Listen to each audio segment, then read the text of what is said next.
शुभ संध्या। आराम से बैठ जाइए और हमारे ब्रह्मांड के सबसे दूरस्थ कोनों की यात्रा के लिए तैयार हो जाइए। एक ऐसे तारे की कल्पना कीजिए।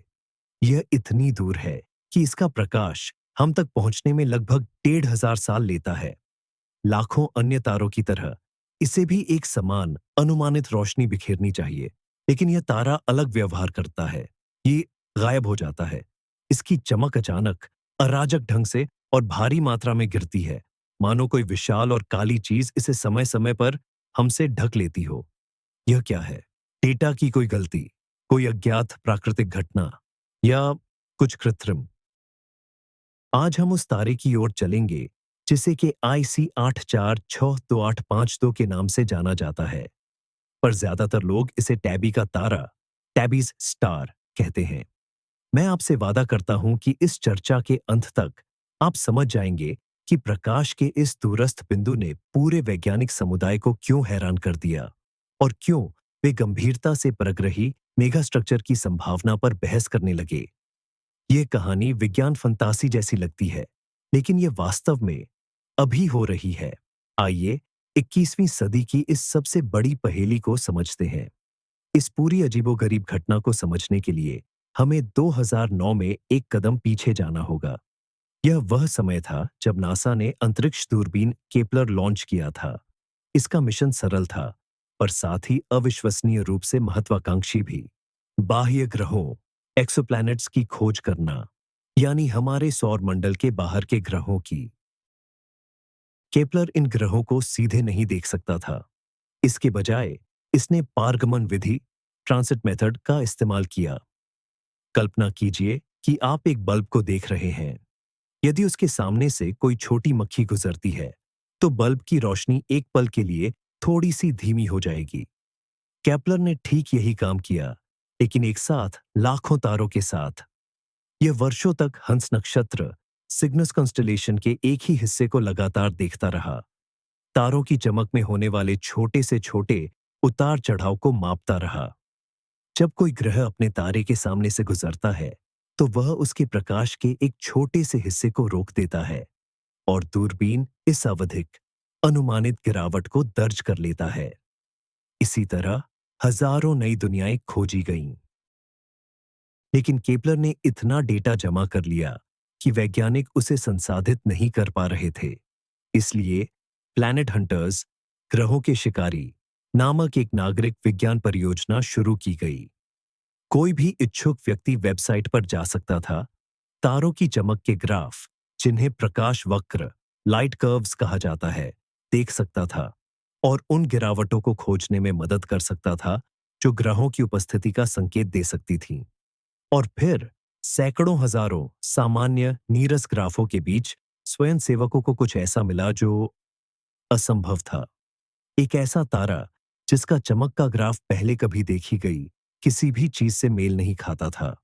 और यही था हमारा मुख्य विषय, टैबी का तारा। आइए हम उस पल में गोता लगाए जब आप प्लैनेट हंटर्स प्रोजेक्ट के स्वयंसेवकों के लिए एक सामान्य शाम आधुनिक खगोल विज्ञान की सबसे बड़ी पहेलियों में से एक की प्रस्तावना बन गई। उस सॉफ्टवेयर इंटरफेस की कल्पना कीजिए। आपकी स्क्रीन पर हजारों ग्राफ तेजी से बदल रहे हैं। एक्स अक्ष पर समय है और वाई अक्ष पर तारे की चमक। इनमें से ज्यादातर ग्राफ हल्के फुल्के उतार चढ़ाव वाली सीधी रेखाएं हैं। कभी कभी एक यू आकार का साफ सममित गड्ढा दिखाई देता है जो नियमित अंतराल पर दोहराता है। यह किसी ग्रह के गुजरने का एक क्लासिक संकेत है। लेकिन KIC 846285 तारे का ग्राफ बिल्कुल अलग था। यह बेकाबू और अराजक था। इसमें चमक में अनियमित असममित गिरावटें थीं, जो बिना किसी निश्चित समय सारणी के हो रही थीं। सबसे चौंकाने वाली बात इन गिरावटों की गहराई थी। जब हमारे सौरमंडल का सबसे बड़ा विशाल ग्रह बृहस्पति सूर्य के आकार के किसी तारे के सामने से गुजरता है, तो वह केवल लगभग 1% रोशनी को ही रोक पाता है।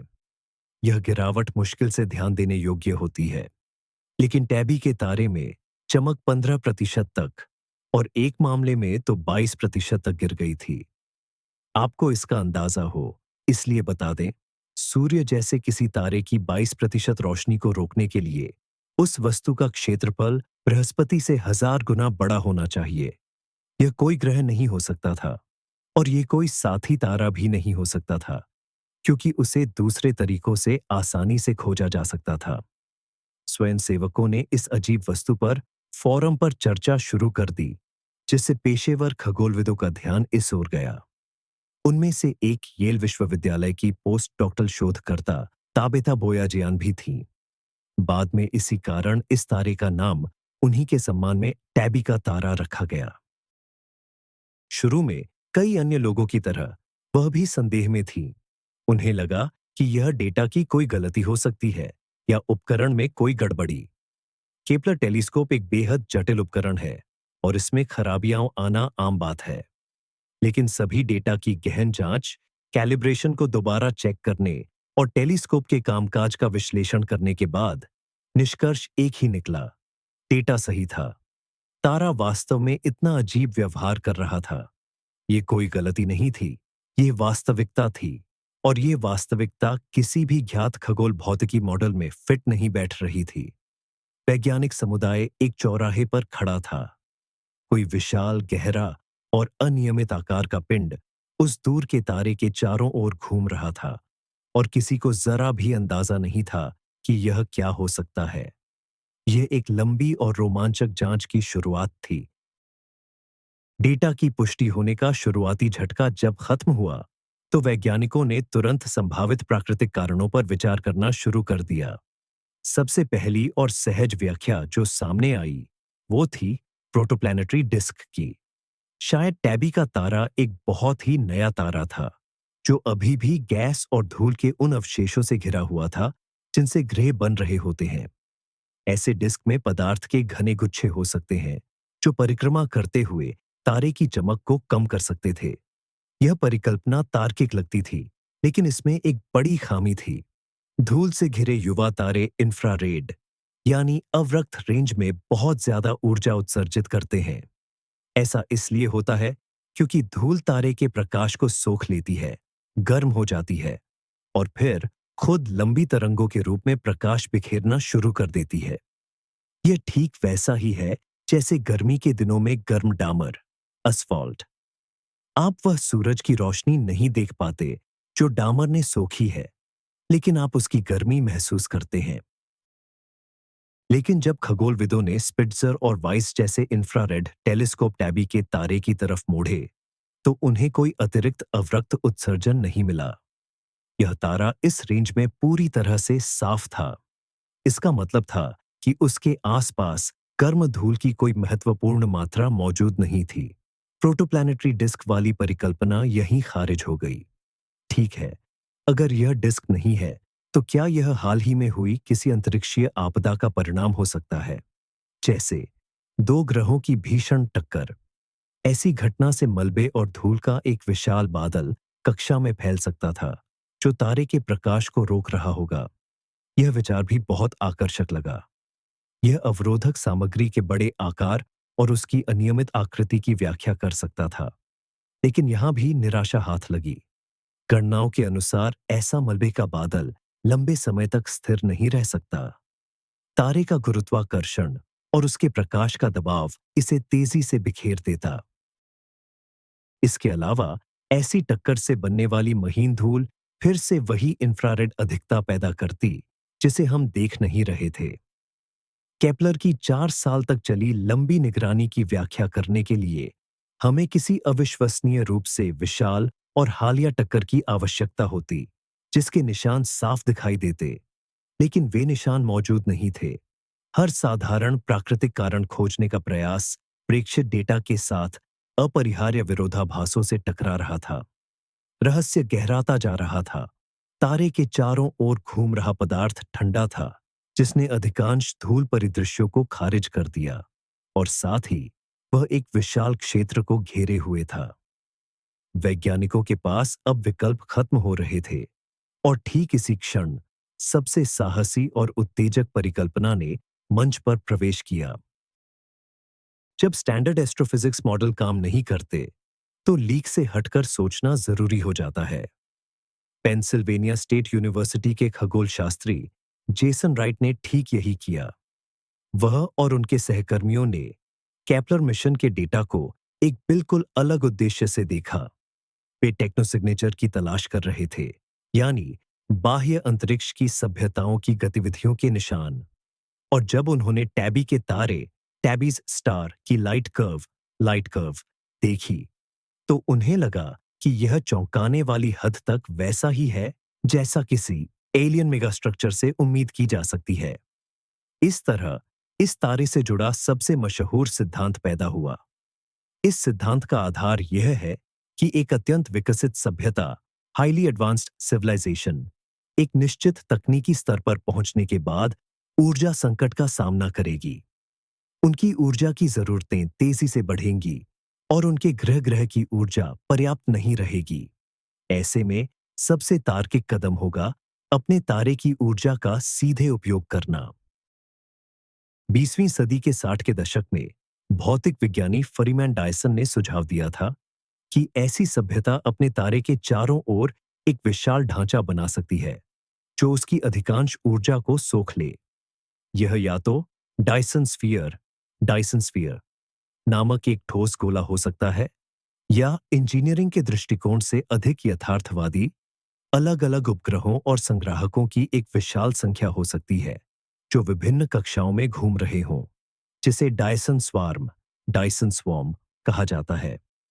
हजारों विशाल पैनलों से बना ऐसा ही एक स्वार्म टैबी के तारे की चमक में आ रही अजीबोगरीब गिरावट को समझा सकता है। जब अलग अलग बड़ी संरचनाएं या संग्राहकों के घने समूह तारे के सामने से गुजरते, तो वे ही गहरे और असममित असिमेट्रिकल प्रकाश अवरोध पैदा करते। वस्तुओं की जटिल कक्षीय गति के कारण ही इसमें अनियमितता और समय समय पर न होने की स्थिति बनी रहती। हालांकि यह परिकल्पना काल्पनिक लगती थी, लेकिन इसका एक बड़ा फायदा था। इसने लाइट कर्व की उन प्रमुख विशेषताओं को खूबसूरती से समझाया जिनके सामने प्राकृतिक स्पष्टीकरण टिक नहीं पा रहे थे। जेसन राइट ने एक रिसर्च पेपर प्रकाशित किया जिसमें उन्होंने सावधानीपूर्वक सुझाव दिया कि टैबी के तारे को बाह्य अंतरिक्ष की बुद्धिमत्ता की खोज के लिए एक संभावित उम्मीदवार के रूप में देखा जाना चाहिए। यह खबर ऐसी फैली जैसे कोई बम फटा हो। दुनिया भर के समाचार पत्रों और न्यूज वेबसाइटों के शीर्षक एलियन के तारे की खबरों से भर गए। यह कहानी वैज्ञानिक समुदाय की सीमाओं को पार कर गई और लाखों लोगों की कल्पना पर हावी हो गई। ये एक ऐसा दुर्लभ मौका था जब गंभीर वैज्ञानिक पूरी गंभीरता के साथ परग्रही गतिविधि के निशान खोजने की संभावना पर चर्चा कर रहे थे। एलियन मेगास्ट्रक्चर की परिकल्पना या थ्योरी बेशक बहुत मनमोहक थी, लेकिन विज्ञान में असाधारण दावों को साबित करने के लिए उतने ही ठोस सबूतों की जरूरत होती है। और सबसे पहला काम था इस सिद्धांत की मजबूती को परखना। इसके खिलाफ मुख्य तर्क वही था जो प्रोटोप्लैनेटरी डिस्क की परिकल्पना के खिलाफ था। इंफ्रारेड विकिरण, इंफ्रारेड रेडिएशन की कमी। ऊष्मागतिकी, थर्मोडायनामिक्स के नियमों के अनुसार ऊर्जा जमा करने के लिए बनाई गई कोई भी संरचना उस ऊर्जा का 100% उपयोग नहीं कर सकती। उसका कुछ हिस्सा अनिवार्य रूप से गर्मी, ऊष्मा के रूप में नष्ट होगा। तारे के 20% तक प्रकाश को अवशोषित करने वाले एक विशाल डायसन झुंड, डायसन स्वॉर्म, को गर्म होकर इंफ्रारेड विकिरण का एक शक्तिशाली स्रोत बन जाना चाहिए था। यह इंफ्रारेड रेंज में तो स्वयं तारे से भी ज्यादा चमकना चाहिए था। हालांकि जैसा कि हम जानते हैं, हमारे अवलोकन में ऐसा कुछ भी दिखाई नहीं दिया। यह इस सिद्धांत के लिए एक करारा झटका था। इस परिकल्पना के समर्थकों ने बचने के रास्ते तलाशने की कोशिश की। उदाहरण के लिए उन्होंने सुझाव दिया कि शायद उस सभ्यता ने कुछ ऐसे अज्ञात तरीकों से अतिरिक्त गर्मी से छुटकारा पाना सीख लिया होगा जो भौतिकी के ज्ञात नियमों का उल्लंघन करते हों। लेकिन यह तर्क बहस को विज्ञान के दायरे से हटाकर कोरी कल्पना की दुनिया में ले जा रहा था। या फिर शायद मेगास्ट्रक्चर अभी भी निर्माण प्रक्रिया में है और इसके अधिकांश हिस्से बहुत ठंडे हैं और गर्मी उत्सर्जित नहीं कर रहे हैं। लेकिन यह भी समस्या को पूरी तरह हल नहीं कर पाया। तब इस मामले में SATI, सिटी संस्थान शामिल हुआ, जो बाहरी बुद्धि एलियन इंटेलिजेंस की खोज करने वाला संगठन है। यदि टैबी के तारे के चारों ओर वास्तव में एक उन्नत सभ्यता मौजूद है, तो वे रेडियो संचार का उपयोग कर रहे होंगे। वैज्ञानिकों ने ग्रीन बैंक टेलीस्कोप और एलन एरे जैसे शक्तिशाली रेडियो टेलीस्कोप को तारे की ओर केंद्रित किया और कृत्रिम संकेतों की तलाश में अंतरिक्ष की रेडियो तरंगों को सुनना शुरू कर दिया। उन्होंने लाखों रेडियो चैनलों को स्कैन किया, इस उम्मीद में कि उन्हें कुछ मिल जाए, चाहे वह कोई जानबूझकर भेजा गया संदेश हो या उनके स्थानीय टीवी प्रसारण का कोई आकस्मिक रिसाव, लीकेज। परिणाम अपेक्षित था, पूरी तरह सन्नाटा। ऐसा कोई भी संकेत नहीं मिला जिसे प्राकृतिक अंतरिक्ष शोर से अलग किया जा सके। बेशक यह किसी सभ्यता की अनुपस्थिति को साबित नहीं करता। वे संचार के लिए अन्य तरीकों जैसे लेजर का उपयोग कर सकते हैं या वे बस चुप रह सकते हैं। लेकिन ऊष्मीय, थर्मल और रेडियो दोनों ही तरह के हस्ताक्षरों की अनुपस्थिति ने मेगास्ट्रक्चर की परिकल्पना को अत्यंत असंभव बना दिया। यह एक सुंदर और कल्पना को उत्तेजित करने वाली अवधारणा बनी रही, लेकिन वैज्ञानिक डेटा इसके खिलाफ था। जांच को वापस प्राकृतिक, भले ही वे बहुत असामान्य, एक्सोटिक क्यों न हो, स्पष्टीकरणों की तलाश पर केंद्रित होना पड़ा। एलियंस को लेकर शुरुआती उत्साह ठंडा होने के बाद खगोलविद ज्यादा व्यावहारिक, मगर उतने ही बड़े पैमाने के विचारों की ओर लौटे। इनमें से एक अग्रणी प्राकृतिक परिकल्पना थी, विशाल धूमकेतुओं, कॉमेट्स के झुंड, स्वॉर्म का सिद्धांत। धूमकेतु मूल रूप से बर्फ, पत्थरों और धूल से बने विशाल गंदे बर्फीले गोले होते हैं। जब ये किसी तारे के पास पहुंचते हैं, तो उसकी गर्मी बर्फ को वाष्पीकृत, एवेपोरेट कर देती है, जिससे धूमकेतु के चारों ओर गैस और धूल का एक बड़ा बादल बन जाता है, जिसे कोमा कहते हैं, और इसकी प्रसिद्ध पूंछ भी बनती है। महत्वपूर्ण बात यह है कि धूमकेतु और उनकी पूंछें मुख्य रूप से ठंडी सामग्री से बनी होती है, जो इंफ्रारेड रेंज में ज्यादा विकिरण नहीं करेंगी। यह उस मुख्य समस्या का समाधान करता है जिसका सामना बाकी सिद्धांतों को करना पड़ा था। तो क्या होगा अगर टैबी के तारे के चारों ओर एक या दो नहीं, बल्कि हजारों या लाखों धूमकेतुओं का एक विशाल झुंड परिक्रमा कर रहा हो? यदि धूमकेतुओं का ऐसा घना समूह हमारे और तारे के बीच से गुजरता है, तो यह वास्तव में रोशनी के एक बड़े हिस्से को अवरुद्ध कर सकता है। और चूंकि धूमकेतु अनियमित आकार के होते हैं और गैस धूल के बादलों से घिरे होते हैं, इसलिए यह चमक में आई गिरावट के असम्मित और अराजक स्वरूप की व्याख्या कर सकता है। यह परिकल्पना, जिसे टैबेथा बोयाजियान और उनकी टीम ने खुद अपने पहले वैज्ञानिक शोध पत्र में प्रस्तावित किया था, काफी हद तक विश्वसनीय लग रही थी। लेकिन इसमें भी अपनी जटिलताएं वो थीं। सबसे पहले, पैमाना। चमक में 22% की गिरावट समझाने के लिए धूमकेतुओं के झुंड का आकार सचमुच बहुत बड़ा होना चाहिए। यह ऐसा होना चाहिए जैसे कि ऊत बादल, ओट क्लाउड का एक बड़ा हिस्सा कक्षा से गुजर रहा हो, बस उससे कहीं ज्यादा घना। ऐसा झुंड कहां से आया होगा? संभव है कि पास से गुजरते किसी अन्य तारे के गुरुत्वाकर्षण विक्षोभ ने बड़ी संख्या में धूमकेतुओं को उनकी दूर की कक्षाओं से बाहर निकालकर उन्हें सिस्टम के केंद्र की ओर धकेल दिया हो। सैद्धांतिक रूप से ऐसी घटना संभव है, लेकिन यह बेहद दुर्लभ होनी चाहिए। दूसरी समस्या सिंक्रोनाइजेशन, तालमेल की थी। चमक में एक बड़ा बदलाव लाने के लिए इन सभी धूमकेतुओं को बहुत समान, लंबी अंडाकार कक्षाओं पर घूमना होता और लगभग एक ही समय पर तारे तक पहुंचना होता। इतने घने समूह को लंबे समय तक बनाए रखना बहुत मुश्किल है। गुरुत्वाकर्षण के आपसी संपर्क उन्हें तेजी से अलग अलग रास्तों पर बिखेर देंगे। इन कठिनाइयों के बावजूद धूमकेतु की परिकल्पना लंबे समय तक सबसे लोकप्रिय सिद्धांतों में से एक बनी रही। इसने गर्मी की अनुपस्थिति और चमक में आई कमी के अनियमित स्वरूप को अच्छी तरह समझाया। इसके लिए कुछ असंभव संयोगों की जरूरत थी, लेकिन अंतरिक्ष में कभी-कभी ऐसी चीजें हो भी जाती हैं जिनकी उम्मीद कम होती है। वैज्ञानिकों ने तारे का निरीक्षण जारी रखा, इस उम्मीद में कि उन्हें नए डेटा मिलेंगे, जो इस शानदार लेकिन फिर भी पूरी तरह से ठोस न लग रही थ्योरी की पुष्टि या खंडन कर सकें। वैज्ञानिक जहां एक ओर धूमकेतुओं, कॉमेट्स और विशालकाय ढांचों मेगा स्ट्रक्चर्स को लेकर बहस में उलझे थे, वहीं अचानक कुछ नया और भी ज्यादा हैरान करने वाला डेटा सामने आया। खगोल शास्त्री ब्रैडी शेफर ये पता लगाने के लिए उत्सुक थे कि क्या टैबी का तारा, टैबीज स्टार, पहले भी अजीब हरकतें कर रहा था। उन्होंने हार्वर्ड वेधशाला के अभिलेखागार आर्काइव्स खंगाले। यहां 19वीं सदी के अंत से लेकर अब तक के तारों के चित्रों वाली कांच की फोटो प्लेटें रखी हुई थीं। पुराने गैर डिजिटल डेटा का विश्लेषण करना बहुत ही थकाऊ काम था, लेकिन जो नतीजा सामने आया उसने सभी को एक बार फिर सदमे में डाल दिया।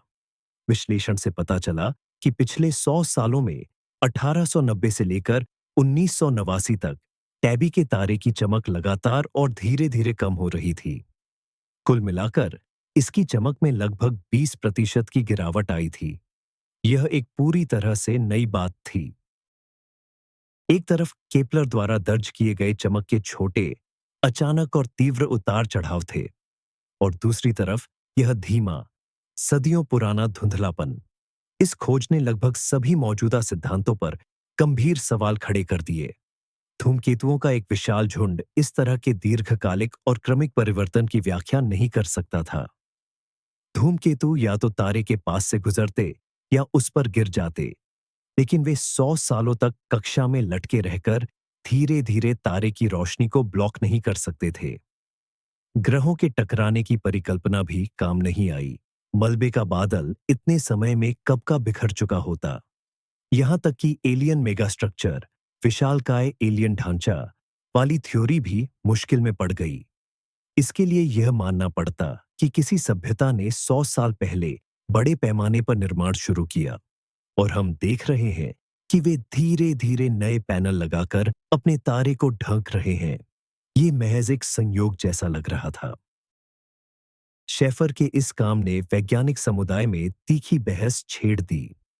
कुछ आलोचकों ने इशारा किया कि पुरानी फोटोप्लेटों के साथ काम करना बेहद जटिल है, और 100 सालों में टेलीस्कोप, फोटोग्राफिक इमल्शन और प्रोसेसिंग के तरीकों में हुए बदलावों के कारण यह धीमी गति का धुंधलापन महज एक झूठा प्रभाव हो सकता है। हालांकि बाद में 21वीं सदी में अन्य टेलीस्कोपों से किए गए डिजिटल डेटा के अधिक सटीक विश्लेषण ने इस बात की पुष्टि की, तारा वास्तव में लगातार धुंधला हो रहा है। सदियों पुराने इस ट्रेंड के अलावा केपलर द्वारा 4 साल के अवलोकन में तारे ने अपनी चमक का लगभग 3% और खो दिया था। अब यह पहेली दोगुनी हो गई थी।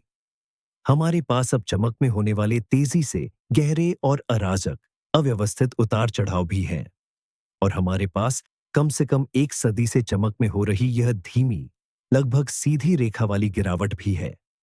किसी भी सफल सिद्धांत को इन दोनों घटनाओं की एक साथ व्याख्या करनी थी। इससे ये काम लगभग असंभव हो गया, और वैज्ञानिकों को और भी ज्यादा अनूठी और असामान्य धारणाओं की तलाश करनी पड़ी। लंबी अवधि की मंदता, सेक्युलर डिमिंग के डेटा सामने आने के बाद शोधकर्ताओं का ध्यान उस धूल की ओर गया जो तारे के चारों ओर नहीं घूम रही थी, बल्कि जो हमारे और तारे के बीच में मौजूद थी। इंटरस्टेलर धूल का विचार सबसे पहले आया था, लेकिन इसे जल्द ही खारिज कर दिया गया।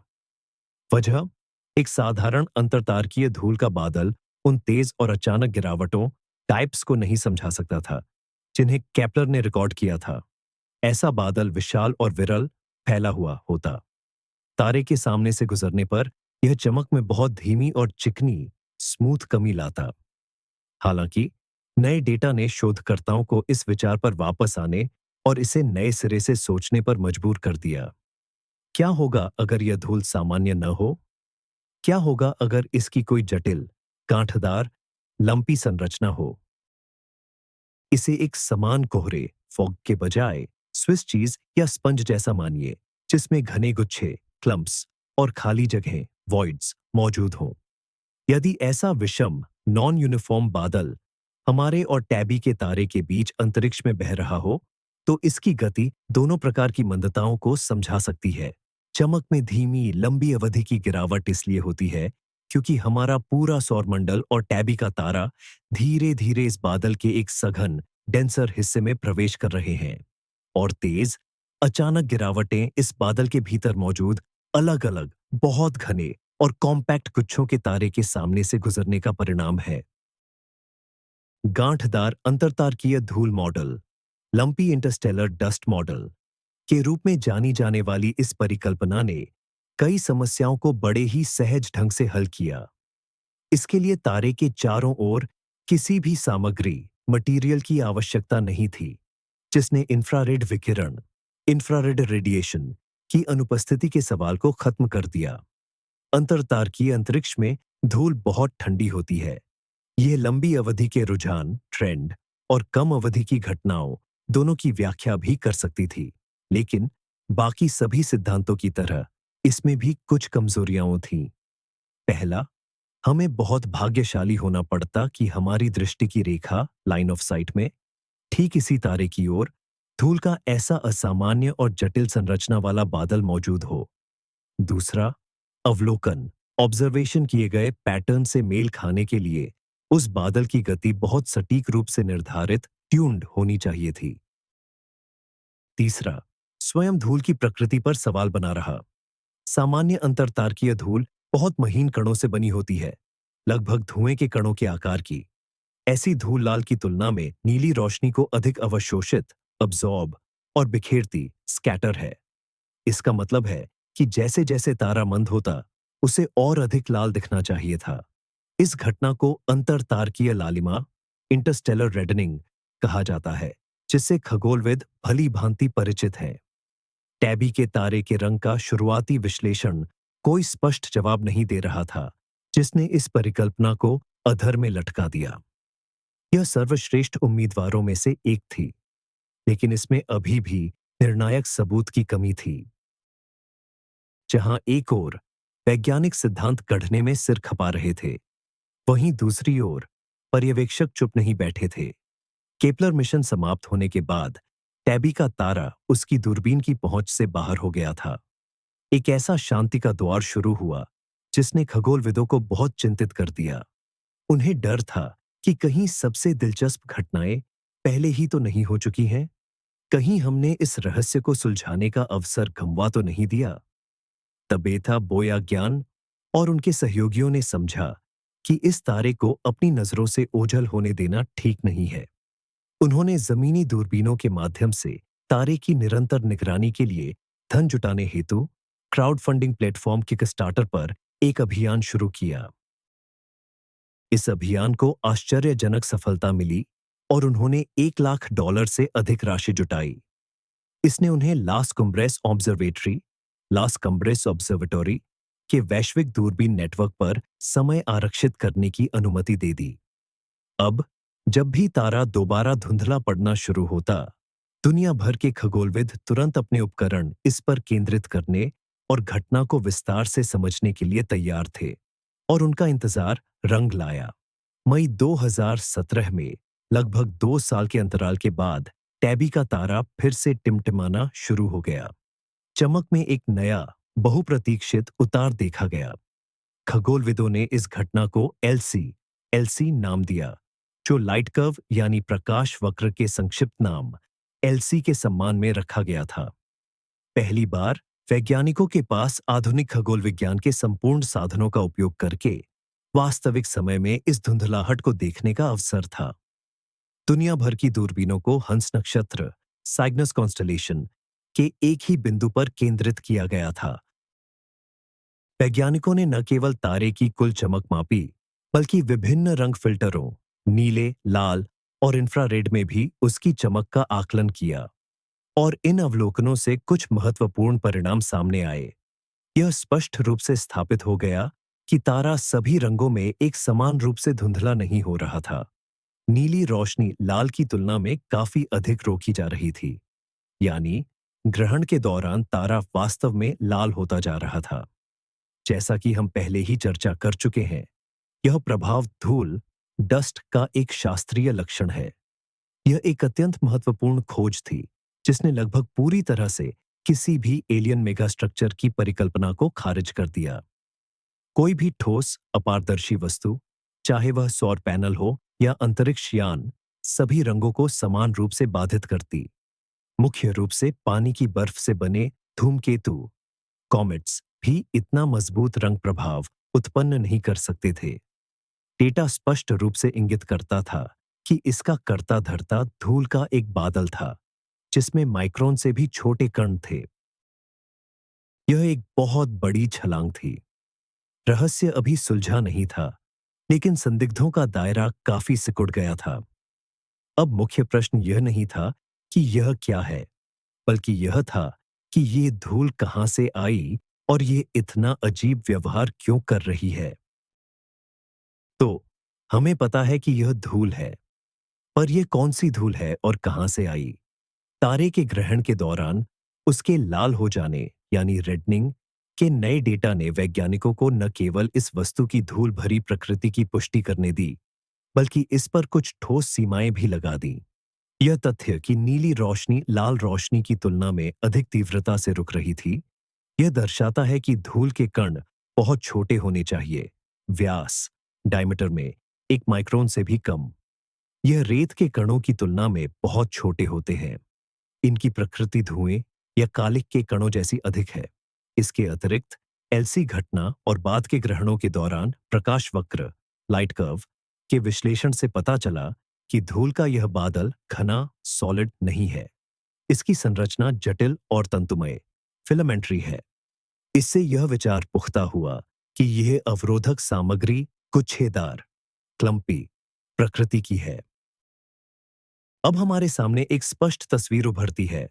टैबी तारे के चारों ओर या हमारी देखने की रेखा पर बहुत महीन धूल का एक विशाल विरल टेन्युअस बादल मौजूद है, जिसकी संरचना असमान और खंडित है। इस मॉडल को परितारकीय धूल सर्कमस्टेलर डस्ट नाम दिया गया। यह मॉडल यही सुझाव देता है कि धूल तारे के चारों ओर कक्षा ऑर्बिट में है, न कि अंतरतारकीय अंतरिक्ष इंटरस्टेलर स्पेस में। लेकिन यह हमें पुरानी समस्या पर वापस ले जाता है। यह धूल गर्म क्यों नहीं होती और अवरक्त इंफ्रारेड रेंज में चमकती क्यों नहीं है? इसका उत्तर इसकी ज्यामिति जियोमेट्री में छिपा हो सकता है।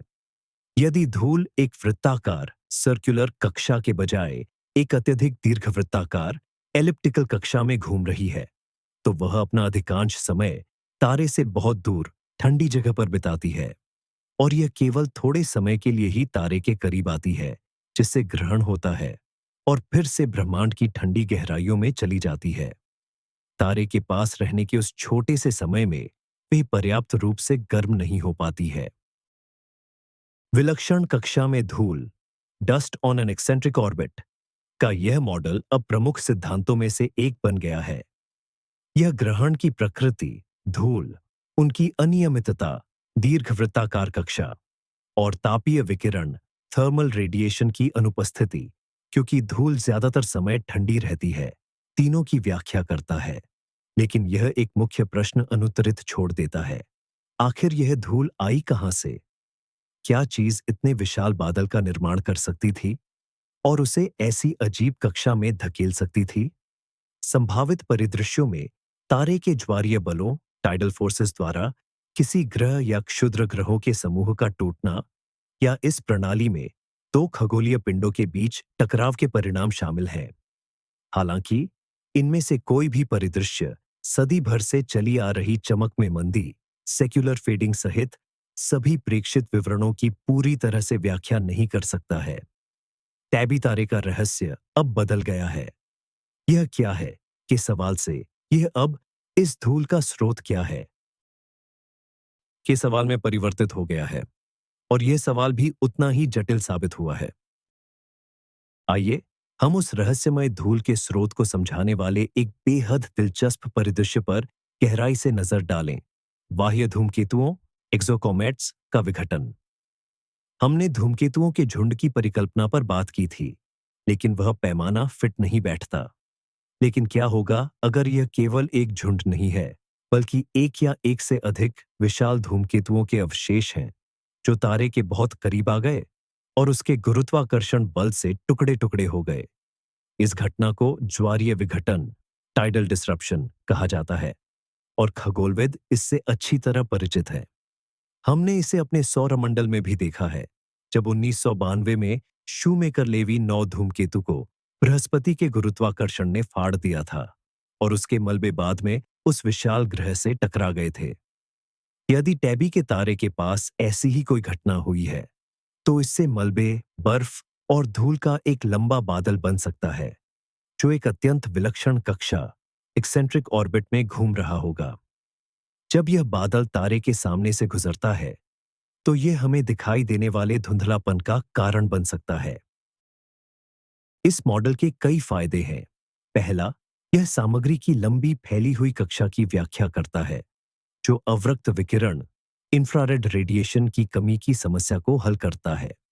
दूसरा, यह प्रकाश वक्रों, लाइट कर्व्स की जटिल संरचना को समझा सकता है।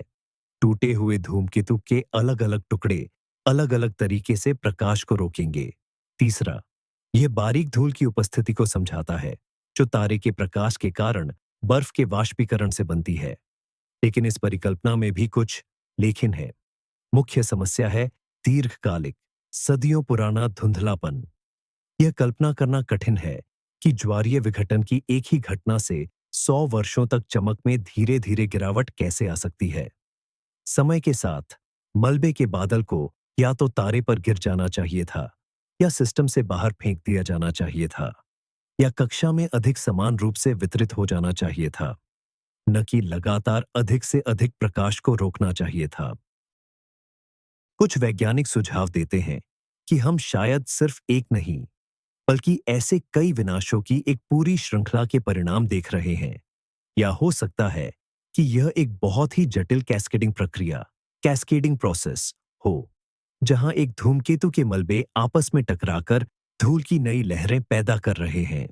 इससे मॉडल अधिक जटिल हो जाता है, लेकिन अधिक लचीला भी। हो सकता है कि हम इस तारकीय प्रणाली के जीवन में एक अनोखे दौर के साक्षी हों, जब इसके बाहरी हिस्सों से आए बर्फीले पिंडों के अवशेषों द्वारा केंद्रीय तारे पर जोरदार बमबारी हो रही है। यह एक सुंदर और गतिशील तस्वीर है, लेकिन यह अभी भी एक परिकल्पना है, जिसे अतिरिक्त पुष्टि की आवश्यकता है। भविष्य में होने वाले धुंधलापन के दौरान धूल के रासायनिक संगठन का अवलोकन इस प्रश्न पर प्रकाश डाल सकता है। यदि हमें तारे के स्पेक्ट्रम में पानी या अन्य वाष्पशील यौगिकों, वॉलेटाइल कंपाउंड्स के निशान मिलते हैं, तो यह रहस्यमय सामग्री की धूमकेतु जनित प्रकृति, कॉमिटेरी नेचर के पक्ष में एक मजबूत तर्क होगा। आइए हम धूल वाले विचार पर वापस लौटें और इसे एक नए दृष्टिकोण से देखें। क्या हो अगर यह धूल किसी धूमकेतु की तरह बाहर से नहीं आई, बल्कि एक भीषण तबाही के कारण तारा प्रणाली के भीतर ही पैदा हुई हो? कल्पना कीजिए कि 2 ग्रह या एक ग्रह और एक बड़ा क्षुद्र ग्रह, जो लाखों वर्षों से स्थिर कक्षाओं में घूम रहे थे, लेकिन गुरुत्वाकर्षण विक्षोभ के कारण संभवतः किसी अदृश्य साथी तारे के प्रभाव से उनकी कक्षाएं बदल गईं और आपस में टकरा गईं। यह एक विशालकाय टकराव था। इस टक्कर से निकलने वाली ऊर्जा बहुत ज्यादा होती, जो दोनों पिंडों को पूरी तरह नष्ट करने और बड़ी मात्रा में मलबा, बड़े क्षुद्र ग्रहों से लेकर अति सूक्ष्म धूल तक को कक्षा में फेंकने में सक्षम थी। तारे के चारों ओर घूमता हुआ मलबे का यह बादल ही चमक में आने वाली गिरावट का कारण बन सकता है। इस सिद्धांत में भी धूमकेतु वाली परिकल्पना की तरह कुछ मजबूत पहलू हैं। यह आसानी से समझाता है कि 22% प्रकाश को अवरुद्ध करने के लिए आवश्यक विशाल सामग्री कहां से आई। पृथ्वी जैसे 2 ग्रहों के टकराने से पर्याप्त मलबा उत्पन्न हो सकता है। यह भी समझाता है कि चमक में अनियमितता क्यों है, क्योंकि शुरुआत में यह बादल गैर समान, असमरूप होगा। हालांकि यहां हम फिर से जानी पहचानी समस्याओं का सामना करते हैं। पहला, गर्मी। टकराव के तुरंत बाद मलबा बहुत गर्म होगा और एक शक्तिशाली इंफ्रारेड संकेत पैदा करेगा, जो समय के साथ फीका पड़ जाना चाहिए। हमें वह संकेत दिखाई नहीं देता। इस कमी को दूर करने के लिए हम यह मान सकते हैं कि यह टक्कर बहुत पहले हुई थी और मलबा अब ठंडा हो चुका है। लेकिन यह हमें दूसरी समस्या की ओर ले जाता है, गतिशीलता, डायनामिक्स। समय के साथ तारे के गुरुत्वाकर्षण और आपसी टकरावों ने बड़े टुकड़ों को पीसकर बारीक धूल में बदल दिया होगा, और तारकीय प्रकाश का दबाव तथा तारकीय पवन, स्टेलर विंड, इस धूल को धीरे धीरे प्रणाली से बाहर कर देती। बादल को बिखर जाना चाहिए था। इसे लंबे समय तक बनाए रखने और आज हमें दिखाई देने वाली घटनाओं का कारण बनने के लिए बहुत ही विशिष्ट प्रारंभिक स्थितियों की आवश्यकता है। इसके अलावा धूमकेतु परिकल्पना की तरह ग्रहों के टकराव का यह परिदृश्य दीर्घकालिक चमक में गिरावट को ठीक से नहीं समझाता है। यह एक बार में बड़ी मात्रा में धूल के उत्पन्न होने की व्याख्या कर सकता है, लेकिन 100 वर्षों की अवधि में हमारी दृष्टि रेखा पर इसके धीरे धीरे संचय, अक्यूमुलेशन की नहीं। हो सकता है कि हम किसी एक बड़ी टक्कर को नहीं, बल्कि एक घने क्षुद्र ग्रह बेल्ट में छोटी छोटी टक्करों की एक पूरी श्रृंखला, एक तरह की श्रृंखला प्रतिक्रिया को देख रहे हों। लेकिन यह फिर से मॉडल को जटिल बनाता है और इसकी संभावना कम कर देता है। ग्रहों की आपदा का यह परिदृश्य एक संभावित विकल्प बना हुआ है, लेकिन यह कोई आदर्श समाधान नहीं है। यह बाकी सिद्धांतों की तरह पहेली के एक हिस्से को तो समझाता है, लेकिन दूसरे हिस्से को अनुत्तरित छोड़ देता है। आइए अब एक और विचार पर चर्चा करें। यह विचार थोड़ा अनोखा या एक्सोटिक है, लेकिन भौतिक रूप से असंभव नहीं है। क्या हो अगर समस्या तारे के चारों ओर घूमने वाली किसी चीज में नहीं, बल्कि खुद तारे के अंदर हो? टैबी का तारा एफ स्पेक्ट्रल क्लास का तारा है। यह हमारे सूर्य से थोड़ा बड़ा, गर्म और चमकीला है। आमतौर पर ऐसे तारे काफी स्थिर होते हैं। लेकिन क्या हो अगर हम किसी ऐसी अज्ञात प्रक्रिया से जूझ रहे हों, जो तारे के अंदर या उसकी सतह पर हो रही हो, जिसके कारण चमक में इतना अजीब बदलाव आ रहा है? उदाहरण के लिए, कुछ परिवर्तनशील तारे जटिल गतिविधि चक्र दिखाते हैं, लेकिन टैबी के तारे का व्यवहार इनमें से किसी भी ज्ञात प्रकार से मेल नहीं खाता। इसके मंदन, डिमिंग्स, बहुत गहरे और अनियमित हैं। खगोलशास्त्री ब्रायन मेट्जगर और उनके सहयोगियों ने एक दिलचस्प मॉडल प्रस्तावित किया, जिसका संबंध तारे द्वारा किसी ग्रह के निगल लिए जाने से है। कल्पना कीजिए कि इस प्रणाली में एक ग्रह था जो बहुत करीब की कक्षा में था, जो धीरे धीरे घूमते हुए तारे के पास आया और अंत में तारे ने उसे निगल लिया। ऐसी घटना से तारे की चमक अस्थायी रूप से बढ़ सकती थी, और फिर जैसे जैसे ग्रह का पदार्थ तारे के अंदर जमना और मिलना शुरू होता, उसकी दीप्ति धीरे धीरे कम होने लगती। सिद्धांत रूप में यह लंबे समय से चले आ रहे मंदन, सेक्युलर डिमिंग की व्याख्या कर सकता है। लेकिन तेजी से होने वाले उतार चढ़ावों का क्या? मॉडल बताता है कि निगले गए ग्रह का कुछ पदार्थ वापस कक्षा में फेंका गया होगा, जिससे धूल और गैस का बादल बन गया होगा। हालांकि इस परिदृश्य को कई कारकों के सटीक मेल की आवश्यकता है, और यह प्रकाश वक्र, लाइट कर्व के सभी विवरणों को पूरी तरह से समझा नहीं पाता। एक अन्य आंतरिक परिकल्पना चुंबकीय क्षेत्रों से जुड़ी है। हमारे सूर्य में इसके चुंबकीय क्षेत्र से जुड़े गतिविधि चक्र हैं, जिनके कारण सौर धब्बे, सनस्पॉट्स बनते हैं। ये धब्बे सतह पर ठंडे और गहरे क्षेत्र होते हैं, और जब ये बहुत अधिक होते हैं, तो सूर्य की कुल चमक थोड़ी कम हो जाती है। क्या हो अगर टैबी के तारे में कोई अतिवादी चुंबकीय प्रक्रियाएं हो रही हों, जिससे ऐसे विशाल तारा धब्बे, स्टार स्पॉट्स बन रहे हों, जो इसकी सतह के 20% तक हिस्से को ढक लेते हों? यह बाहरी वस्तुओं को शामिल किए बिना चमक में आई गिरावट को समझा सकता है, लेकिन इस विचार को गंभीर चुनौतियों का सामना करना पड़ता है। सबसे पहले, इस प्रकार के तारों में इतने विशाल धब्बे कभी नहीं देखे गए हैं। दूसरा, धब्बे आमतौर पर मजबूत चुंबकीय क्षेत्र और एक्स-रे गतिविधि से जुड़े होते हैं, जो टैबी के तारे में नहीं देखा जाता। तीसरा, धब्बे तारे के साथ घूमते हैं, जिससे आवधिक संकेत, पीरियडिक सिग्नल्स उत्पन्न होने चाहिए, लेकिन टैबी में होने वाले मंदन तो अराजक यानी बेतरतीब है। तारे के भीतर की प्रक्रियाओं से जुड़ी परिकल्पनाएं बाह्य पदार्थ के सिद्धांतों की तुलना में कम विश्वसनीय लगती है, लेकिन उन्हें पूरी तरह से खारिज नहीं किया जा सकता। हो सकता है कि हम तारकीय परिवर्तनशीलता, स्टेलर वेरिएबिलिटी के एक बिल्कुल नए, पहले कभी न देखे गए प्रकार को देख रहे हों। कई सिद्धांतों के बीच कुछ ऐसे हैं जो प्राकृतिक और कृत्रिम स्पष्टीकरणों की सीमा पर हैं। इनमें से एक विचार है तारकीय इंजीनियरिंग का, पर ऊर्जा के संग्रहण के लिए नहीं, बल्कि अन्य उद्देश्यों के लिए, जैसे कि अपशिष्ट, कचरे के निपटान के लिए। लाखों वर्षों से मौजूद एक विकसित सभ्यता को अपरिहार्य रूप से कचरे के संचय की समस्या का सामना करना पड़ेगा, जिसमें रेडियोधर्मी अपशिष्ट भी शामिल है। इनसे हमेशा के लिए छुटकारा पाने का एक सबसे प्रभावी, यद्यपि तकनीकी रूप से जटिल, तरीका यह है कि उन्हें सीधे अपने तारे स्टार में फेंक दिया जाए। इसके लिए विशेष कंटेनरों या मालवाहक जहाजों का उपयोग किया जा सकता है, जो अपशिष्ट को तारे तक पहुंचाते होंगे।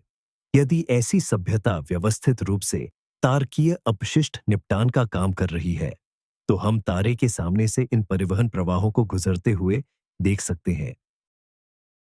यह परिकल्पना कुछ अजीब घटनाओं को समझा सकती है।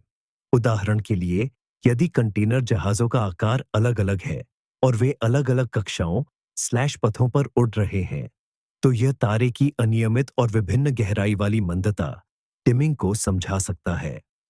लेकिन यह विचार डायसन स्फीयर की परिकल्पना की तरह ही अन्य संकेतों की अनुपस्थिति की समस्या से जूझता है। इन काल्पनिक जहाजों के इंजन से न तो कोई रेडियो प्रसारण है, न ही कोई ऊष्मीय निशान। इसके अलावा समस्या का पैमाना फिर से चौंकाने वाला है। तारे के 22% प्रकाश को रोकने के लिए छोटे ग्रहों के आकार के विशालकाय जहाजों के बेड़े की आवश्यकता होगी। कचरा ढोने के लिए इतनी बड़ी संरचनाएं क्यों बनाई जाएंगी? यह एक अनावश्यक इंजीनियरिंग अतिरेक लगता है। एक उद्देश्य केंद्रित मेगा स्ट्रक्चर का एक अन्य विकल्प ऊर्जा संग्रहण नहीं, बल्कि छाया निर्माण हो सकता है। हो सकता है कि कोई सभ्यता अपने ग्रह को अपने तारे के अत्यधिक विकिरण, रेडिएशन से बचाने की कोशिश कर रही हो, जो शायद अपने विकास के एक निश्चित चरण में बहुत उज्ज्वल, तेज हो गया हो। वे कक्षा में एक विशाल छाता या स्क्रीन की एक श्रृंखला का निर्माण कर सकते थे। यह विचार भी बड़े, अपारदर्शी, ओपेक वस्तुओं की उपस्थिति की व्याख्या करता है, लेकिन फिर से यह अन्य तकनीकी संकेतों की अनुपस्थिति और आवश्यक विशाल पैमाने के कारण अटक जाता है। ये परिकल्पनाएं विचार प्रयोगों, थॉट एक्सपेरिमेंट्स के रूप में दिलचस्प हैं, लेकिन प्रकाश वक्र, लाइट कर्व के अलावा इनके पास कोई अन्य अवलोकन संबंधी प्रमाण नहीं है। विज्ञान में ऑकम के उस तरह, ऑकम्स रेजर का सिद्धांत लागू होता है। अत्यधिक आवश्यकता के बिना नई चीजों को शामिल नहीं करना चाहिए। और जब तक किसी घटना को प्राकृतिक कारणों से समझाने की थोड़ी भी संभावना है, भले ही वे कारण कितने ही दुर्लभ क्यों न हो, अलौकिक बुद्धिमत्ता, एलियन इंटेलिजेंस की परिकल्पना दूसरे पायदान पर ही रहेगी। यह विचार आकर्षक है, यह रोमांचक है, लेकिन इसे सिर्फ एक अजीब चमक चार्ट, ब्राइटनेस ग्राफ से कहीं अधिक ठोस सबूतों की आवश्यकता है। इस रहस्य को सुलझाने के लिए खगोलविदों ने यह पता लगाने का फैसला किया कि क्या टैबी का तारा, टैबीज स्टार, सचमुच अनोखा है, या फिर ब्रह्मांड में ऐसे और भी टिमटिमाते तारे मौजूद हैं। अगर यह कोई दुर्लभ लेकिन प्राकृतिक घटना है, तो सांख्यिकीय रूप से इसके और उदाहरण मिलने ही चाहिए थे। इसके बाद विभिन्न दूरबीनों के डेटा में टैबी के तारे के समान तारों, एनालॉग्स की बड़े पैमाने पर खोज शुरू हुई। वैज्ञानिकों ने विशेष एल्गोरिदम विकसित किए, जिन्होंने लाखों तारों के प्रकाश वक्रों, लाइट कर्व्स को खंगाला। वे अनियमित और गहरे उतार चढ़ावों की तलाश कर रहे थे, और ऐसे तारे मिल भी गए। इनकी संख्या बहुत ज्यादा नहीं थी, लगभग 2 दर्जन के आसपास। इन खगोलीय पिंडों को अनौपचारिक रूप से झिलमिलाते तारे या मंदक, डिमर्स नाम दिया गया। जब इन समान तारों का अध्ययन किया गया, तो महत्वपूर्ण जानकारी सामने आई। पता चला कि इनमें से अधिकतर तारे युवा हैं और अभी भी आदिग्रहीय डिस्क, प्रोटोप्लैनेटरी डिस्क्स से घिरे हुए हैं। इनका अजीब व्यवहार इन डिस्क में मौजूद गैस और धूल के घने गुच्छों के कारण होता है। टैबी के विपरीत इन तारों में अवरक्त विकिरण, इंफ्रारेड रेडिएशन की भारी अधिकता पाई गई, जो डिस्क की उपस्थिति को प्रमाणित करती है। इस खोज से यह भी साबित हुआ कि टैबी का तारा एक युवा तारा नहीं है, लेकिन खोजे गए समान तारों में कुछ और तरह के पिंड भी थे। उदाहरण के लिए HPIC 2339, HPIC 2339 तारा, जिसमें अनियमित मंदता देखी गई। बाद में पता चला कि यह एक द्वितारा प्रणाली, बाइनरी सिस्टम है, जहां एक तारे के चारों ओर डिस्क है जो समय समय पर दूसरे तारे को ढक लेती है। कुछ ऐसे तारे भी मिले जिनकी मंदता उनके सामने से गुजरने वाले एक विशाल बहिर्ग्रह एक्सोप्लैनेट के कारण थी। एक ऐसा ग्रह जिसके वलयों रिंग्स की प्रणाली शनि के वलयों से कहीं ज्यादा बड़ी थी। ये सभी खोजें अपने आप में दिलचस्प थीं, लेकिन खोजे गए पिंडों में से कोई भी टैबी के तारे की हूबहू प्रतिलिपि नहीं था। उन सभी में या तो अवरक्त विकिरण मौजूद था, या वे किसी द्वितारा प्रणाली का हिस्सा थे, या फिर उनकी मंदता उतनी गहरी और अराजक नहीं थी। समान तारों की खोज ने यह दिखाया कि ब्रह्मांड में तारों की चमक में अजीबोगरीब बदलाव लाने वाले विभिन्न तंत्रों का एक पूरा जूलॉजिकल पार्क, जू, मौजूद है। लेकिन इसने टैबी के तारे की विशिष्टता को भी उजागर किया। यह आज भी अपनी तरह का अकेला तारा बना हुआ है, एक पुराना, अकेला तारा जिसमें धूल की डिस्क का कोई संकेत नहीं है, और जो तीव्र तथा लंबे समय तक चलने वाली दोनों तरह की मंदता दर्शाता है। इसका मतलब यह था कि या तो हम किसी अत्यंत दुर्लभ घटना को देख रहे हैं, जो लाखों वर्षों में एक बार होती है, या फिर हम तारों की भौतिकी, फिजिक्स, या उनके आसपास के स्थान, सर्कमस्टेलर स्पेस, के बारे में अभी भी कुछ महत्वपूर्ण नहीं समझ पा रहे हैं। खोज जारी है, और शायद एक दिन दूरबीनों के डेटा में इसका असली जुड़वां मिल जाए, जिससे इस ब्रह्मांडीय पहेली को हमेशा के लिए सुलझाया जा सके। टैबी तारे को समझने में सबसे बड़ी कमी लंबे समय से उसके संभावित साथी तारे, कंपेनियन की जानकारी का अभाव रही है। कई तारों के अजीबोगरीब व्यवहार के पीछे अक्सर सिस्टम में एक दूसरे तारे की मौजूदगी होती है। इस साथी तारे का गुरुत्वाकर्षण प्रभाव ग्रहों या धूमकेतुओं की कक्षाओं को अस्थिर कर सकता है, जिससे आपदाएं आ सकती हैं और धूल के बादल बन सकते हैं। क्या टैबी तारे का कोई मंद, फीका उपग्रह है जिसे हम बस देख नहीं पाए? खगोलविदों ने कड़ी खोजबीन की। उन्होंने हवाई में केक वेधशाला, केक ऑब्जर्वेटरी जैसे सबसे शक्तिशाली दूरबीनों का उपयोग किया और विशिष्ट तकनीकों को अपनाया, जैसे कि अनुकूली प्रकाशिकी, अडैप्टिव ऑप्टिक्स, जो पृथ्वी के वायुमंडल के विकृतियों को ठीक करके अति स्पष्ट छवियां प्रदान करती है। और उनकी यह खोज सफल रही। टैबी तारे से लगभग 885 खगोलीय इकाई एस्ट्रोनॉमिकल यूनिट्स की दूरी पर एक धुंधला लाल बौना तारा, रेड ड्वार्फ, पाया गया। खगोलीय इकाई पृथ्वी से सूर्य की दूरी है, इसलिए ये साथी तारा बहुत दूर है। यह हमारे सूर्य से नेपच्यून की तुलना में लगभग 20 गुना अधिक दूरी पर है। यह खोज बहुत महत्वपूर्ण थी। इतनी अधिक दूरी पर भी साथी तारे का होना रहस्य को सुलझाने की कुंजी बन सकता था। इसका गुरुत्वाकर्षण समय समय पर टैबी तारे के ऊर्ध्व बादल, ओर्ट क्लाउड को झकझोर सकता था। यह सिस्टम के सबसे बाहरी किनारों पर जमी हुई बर्फ के पिंडों का एक काल्पनिक जमाव है।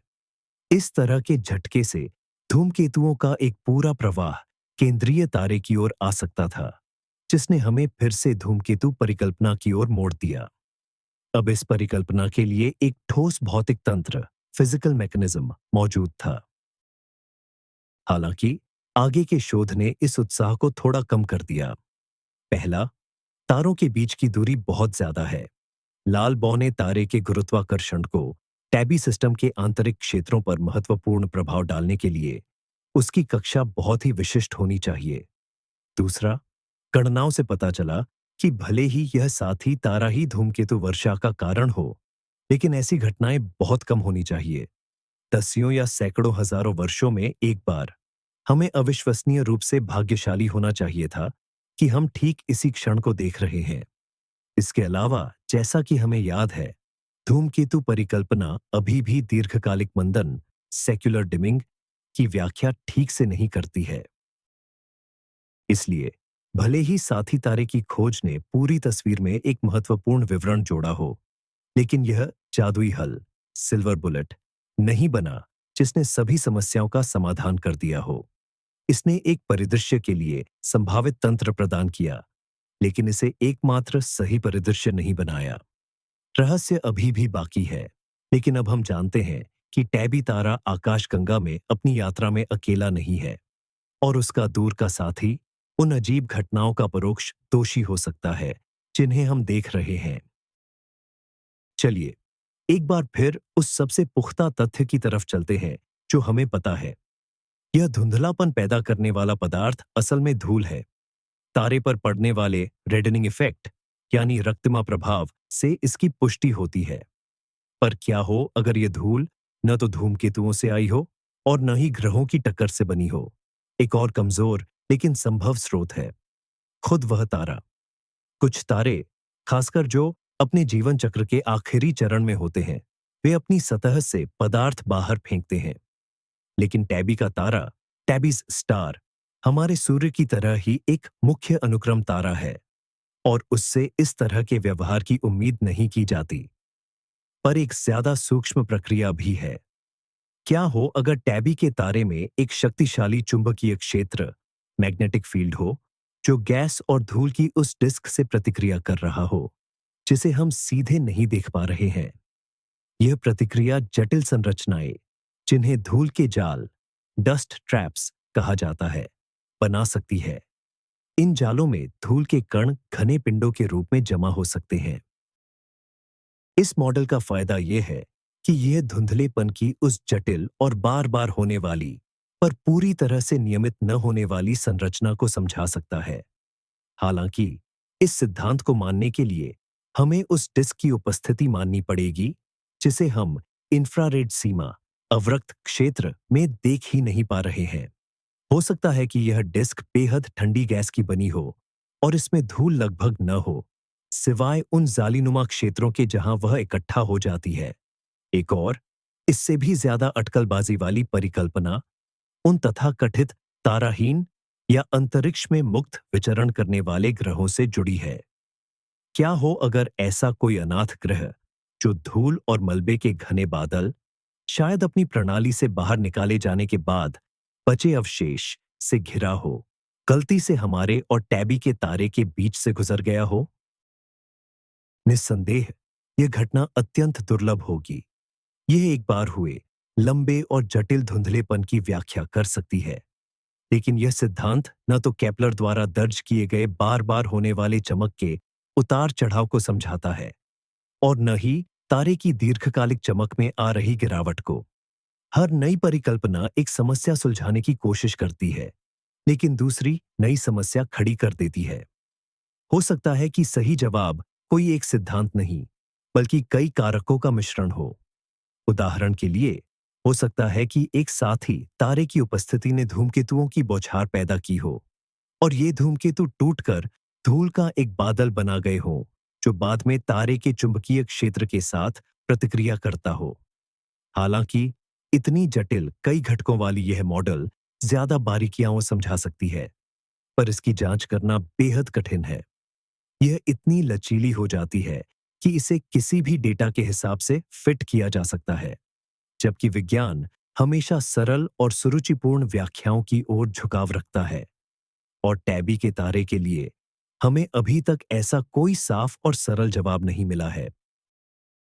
2017 में मिले अवलोकनों, ऑब्जर्वेशंस के डेटा ने जब इन मंदताओं, डिमिंग्स के पीछे धूल की प्रकृति होने की पुष्टि कर दी, तब वैज्ञानिक इन घटनाओं का और बारीकी से अध्ययन करने के लिए बेसब्री से अगले इवेंट्स का इंतजार कर रहे थे। और टैबी के तारे ने उन्हें ज्यादा देर इंतजार नहीं करवाया। 2018 और उसके बाद के वर्षों में मंद होने की कई और सीरीज दर्ज की गईं। हर नई घटना ने इस रहस्यमय धूल के गुणों को और ज्यादा स्पष्ट करने का मौका दिया। अवलोकनों से यह पक्का हुआ कि ये मंदन, डिमिंग्स रैंडम, यादृच्छिक तरीके से नहीं होते, बल्कि समूहों या सीजन में होते हैं। सक्रियता के ऐसे दौर थे जब चमक में लगातार कई बार गिरावट आती थी, जिसके बाद लंबे समय तक शांति छाई रहती थी। यह दर्शाता है कि धूल का बादल एक जैसा समान नहीं है, बल्कि कई अलग-अलग गुच्छों से बना है, जो एक ही कक्षा में घूम रहे हैं। जब गुच्छों का यह समूह तारे के सामने से गुजरता है, तो हम मंदताओं का एक सीजन देखते हैं। इन नई घटनाओं के दौरान किए गए रंग के विश्लेषण, कलर एनालिसिस ने और भी ज्यादा दिलचस्प नतीजे दिए। यह पता चला कि सारी धूल एक जैसी नहीं है। कुछ मंदताएं बहुत महीन धूल के बादलों के कारण हुई थीं। जैसा कि हम जानते हैं, यह महीन धूल लाल की तुलना में नीली रोशनी को ज्यादा रोकती है। लेकिन चमक में दूसरी गिरावटें ग्रे, भूरे रंग की थी, जिसका मतलब है कि सभी रंग लगभग समान रूप से अवरुद्ध हो रहे थे। इससे पता चलता है कि इन मामलों में हम कुछ माइक्रोन या उससे भी बड़े आकार के ज्यादा मोटे धूल के कणों से निपट रहे हैं। इस खोज ने पूरी तस्वीर को और भी पेचीदा बना दिया। अब हमें कम से कम दो अलग-अलग तरह की धूल के अस्तित्व को समझाना होगा। एक बहुत महीन कणों वाली और दूसरी बड़े कणों वाली। ये कहां से आए होंगे? हो सकता है कि महीन धूल तारे की रोशनी के प्रभाव में धूमकेतुओं, कॉमेट्स से बर्फ के वाष्पीकरण, इवेपोर्शन का परिणाम हो, और बड़े कण उन धूमकेतुओं के टूटने के बाद बचे हुए ठोस मलबे हों। या यह भी हो सकता है कि हम धूल के बादल के विकास की अलग-अलग अवस्थाएं देख रहे हों।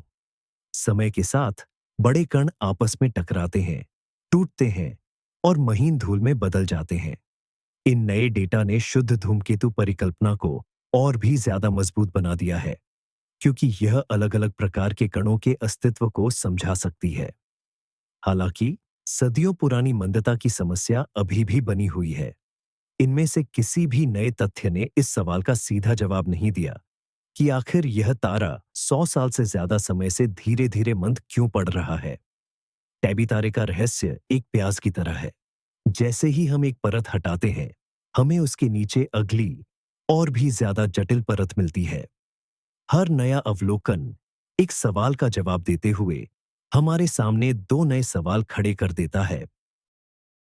आइए इस कहानी के सबसे रहस्यमय पहलू पर विस्तार से नजर डालते हैं, यानी इसकी सदियों पुरानी घटती चमक, सेक्युलर डिमिंग पर। ब्रैडली शेफर द्वारा खोजा गया यह तथ्य आज भी सबसे मुश्किल पहेली बना हुआ है। यदि यह सच है, तो इसका मतलब है कि तारे के प्रकाश को रोकने वाली सामग्री की मात्रा कम से कम एक सदी से लगातार बढ़ती जा रही है। आखिर यह सामग्री कहां से आ रही है? एक विचार यह है कि हम धूल का जमाव नहीं देख रहे हैं, बल्कि यह तारे के अंदर की कोई प्रक्रिया है। उदाहरण के लिए, तारा किसी लंबे गतिविधि चक्र से गुजर रहा हो सकता है, जिसके परिणामस्वरूप उसकी चमक धीरे-धीरे कम हो रही है। लेकिन एफ टाइप के तारे के लिए ऐसे व्यवहार की भविष्यवाणी करने वाला कोई मॉडल हमारे पास नहीं है। इतना ही नहीं, तारे का स्पेक्ट्रल विश्लेषण, स्पेक्ट्रल एनालिसिस भी किसी ऐसी असामान्यता को नहीं दर्शाता जो इसके आंतरिक भाग में असामान्य प्रक्रियाओं की ओर इशारा करे। अगर फिर भी धूल ही जिम्मेदार है, तो उसका स्रोत स्थायी और बहुत उत्पादक होना चाहिए। क्या हम किसी पूरे ग्रह के धीरे-धीरे नष्ट होने का नजारा देख रहे हैं? यदि कोई ग्रह तारे के बहुत करीब आ गया हो और तथाकथित रोश सीमा, रॉच लिमिट में प्रवेश कर गया हो, तो तारे की ज्वारीय शक्तियां, टाइडल फोर्सेस, उसे टुकड़ों में फाड़ना शुरू कर देंगी। यह प्रक्रिया लंबे समय तक चल सकती है, जिससे लगातार नए मलबे और धूल की आपूर्ति कक्षा में होती रहेगी। लेकिन ऐसे परिदृश्य के साथ गर्म धूल से निकलने वाले शक्तिशाली इंफ्रारेड विकिरण, इंफ्रारेड रेडिएशन की उम्मीद होती है, जो हमें दिखाई नहीं देता है। एक और परिकल्पना हमें अंतरतारकीय बादल, इंटरस्टेलर क्लाउड की ओर वापस ले जाती है। क्या होगा यदि यह महज एक बादल नहीं है, बल्कि अंतरतारकीय माध्यम के दो अलग-अलग घनत्व वाले क्षेत्रों के बीच की सीमा है, और टैबी का तारा, टैबी स्टार, ठीक इसी समय उस सीमा को पार कर रहा है? यह व्याख्या सुनने में तो बहुत अच्छी लगती है, लेकिन इसके लिए बहुत बड़े संयोग की आवश्यकता होगी। आखिर जिस तारे पर हम इतनी बारीकी से नजर रख रहे हैं, वह इतना अनोखा स्थान पर कैसे हो सकता है? हाल ही में एक और दिलचस्प, हालांकि अटकलों पर आधारित विचार सामने आया है। क्या होगा अगर टैबी के तारे ने अतीत में किसी ग्रह को नहीं, बल्कि अपने साथी तारे, कंपेनियन स्टार, को ही निगल लिया हो? अंतरिक्ष में तारा विलय, स्टेलर मर्जर्स नामक ऐसी घटनाएं होती हैं। विलय के परिणाम स्वरूप एक अधिक विशाल तारा बनता है, जो बाहर फेंके गए मलबे की एक डिस्क डिस्क से घिरा होता है। समय के साथ यह तारा स्थिर हो सकता है और डिस्क ठंडी होकर इंफ्रारेड रेंज में अदृश्य हो सकती है। संभवतः यह सदियों पुराना मंद पड़ना, सेक्युलर डिमिंग, उस प्राचीन प्रलय की एक लंबी गूंज है, और जो तेज चमक में गिरावट आती है, वह इस बचे हुए डिस्क में घने गुच्छों के गुजरने का परिणाम है। यह सिद्धांत कई पहलुओं की व्याख्या कर सकता है, लेकिन यह भी महज एक अटकल ही है। सच्चाई यह है कि आज की तारीख में वैज्ञानिक समुदाय के पास सदियों पुरानी इस मंदता के कारण को लेकर कोई सर्वसम्मत राय नहीं है। यह इस अद्भुत सिस्टम को समझने में हमारी सबसे बड़ी कमी बनी हुई है। टैबी तारे, टैबीज स्टार के बारे में अब तक हम जो कुछ भी जानते हैं और जो नहीं जानते, उसका एक अंतरिम लेखा जोखा प्रस्तुत करने का समय आ गया है। हमें क्या निश्चित रूप से पता है? पहली बात, यह तारा सचमुच दो तरह के असामान्य व्यवहार दिखाता है। चमक, ब्राइटनेस में तेज, अनियमित और बहुत ज्यादा गिरावट, और दूसरी, चमक में धीमी, सदियों पुरानी गिरावट, सेक्युलर डिमिंग। दूसरी बात, हम जानते हैं कि कम से कम तेज गिरावट धूल के बादल, क्लाउड ऑफ डस्ट, के तारे के सामने से गुजरने के कारण होती है। इसकी पुष्टि ग्रहण के दौरान तारे के रंग में आए बदलाव के विश्लेषण से हुई है। तीसरी बात, हमें पता है कि यह धूल अलग अलग आकार के कणों से बनी है। बहुत महीन धूल जो नीली रोशनी को बिखेरती, स्कैटर है, और बड़े कण जो सभी रंगों को समान रूप से रोकते, फ्लॉक हैं। चौथी बात, हमें पता है कि तारे के चारों ओर गर्म धूल, वार्म डस्ट, की कोई खास मात्रा नहीं है, जो किसी युवा प्रोटोप्लैनेटरी डिस्क या हाल ही में ग्रहों के टकराने जैसे परिदृश्यों को खारिज करता है। पांचवी बात, हम जानते हैं कि इस तारे का एक दूर का साथी है, एक लाल बौना, रेड ड्वार्फ। अब बात उन चीजों की जो हम नहीं जानते। सबसे बड़ा सवाल, इस धूल का स्रोत, सोर्स क्या है? धूमकेतुओं का झुंड, कॉमेट स्वॉर्म, किसी ग्रह का टूटना, या पुराने तारों के विलय, स्टार मर्जर के अवशेष? इनमें से कोई भी मौजूदा परिकल्पना, हाइपोथेसिस, देखे गए सभी तथ्यों को पूरी तरह और विरोधाभास के बिना नहीं समझा सकती। सदियों पुरानी चमक में गिरावट, सेक्युलर डिमिंग, अभी भी समझाना सबसे मुश्किल है। हम यह नहीं पता लगा पाए हैं कि यह धूल तारे की कक्षा, ऑर्बिट में है, या हमारे और तारे के बीच के अंतरतारकीय अंतरिक्ष, इंटरस्टेलर स्पेस में है। ज्यादातर डेटा तारे के आसपास सर्कमस्टेलर उत्पत्ति की ओर इशारा करता है, लेकिन इस सिद्धांत में भी अपनी मुश्किलें हैं। हम धूल के बादल की सटीक ज्यामिति, जियोमेट्री और गतिशीलता, डायनामिक्स, को नहीं समझते हैं। इसकी संरचना इतनी जटिल क्यों है, और इसकी चमक में गिरावट मौसमी, सीजनल तौर पर क्यों होती है? और निश्चित रूप से हम सबसे अजीब, एक्सोटिक परिकल्पनाओं को भी पूरी तरह से खारिज नहीं कर सकते। हालांकि एलियन मेगास्ट्रक्चर का विचार गर्मी और रेडियो संकेतों की अनुपस्थिति के कारण बेहद असंभव लगता है, कुछ वैज्ञानिक तब तक इसे नजरअंदाज न करने की सलाह देते हैं जब तक कि कोई ठोस प्राकृतिक स्पष्टीकरण नहीं मिल जाता। टैबी तारा इस बात का बेहतरीन उदाहरण है कि विज्ञान कैसे काम करता है। यह तैयार जवाबों का संग्रह नहीं है, बल्कि सवाल पूछने और सबूत खोजने की प्रक्रिया है।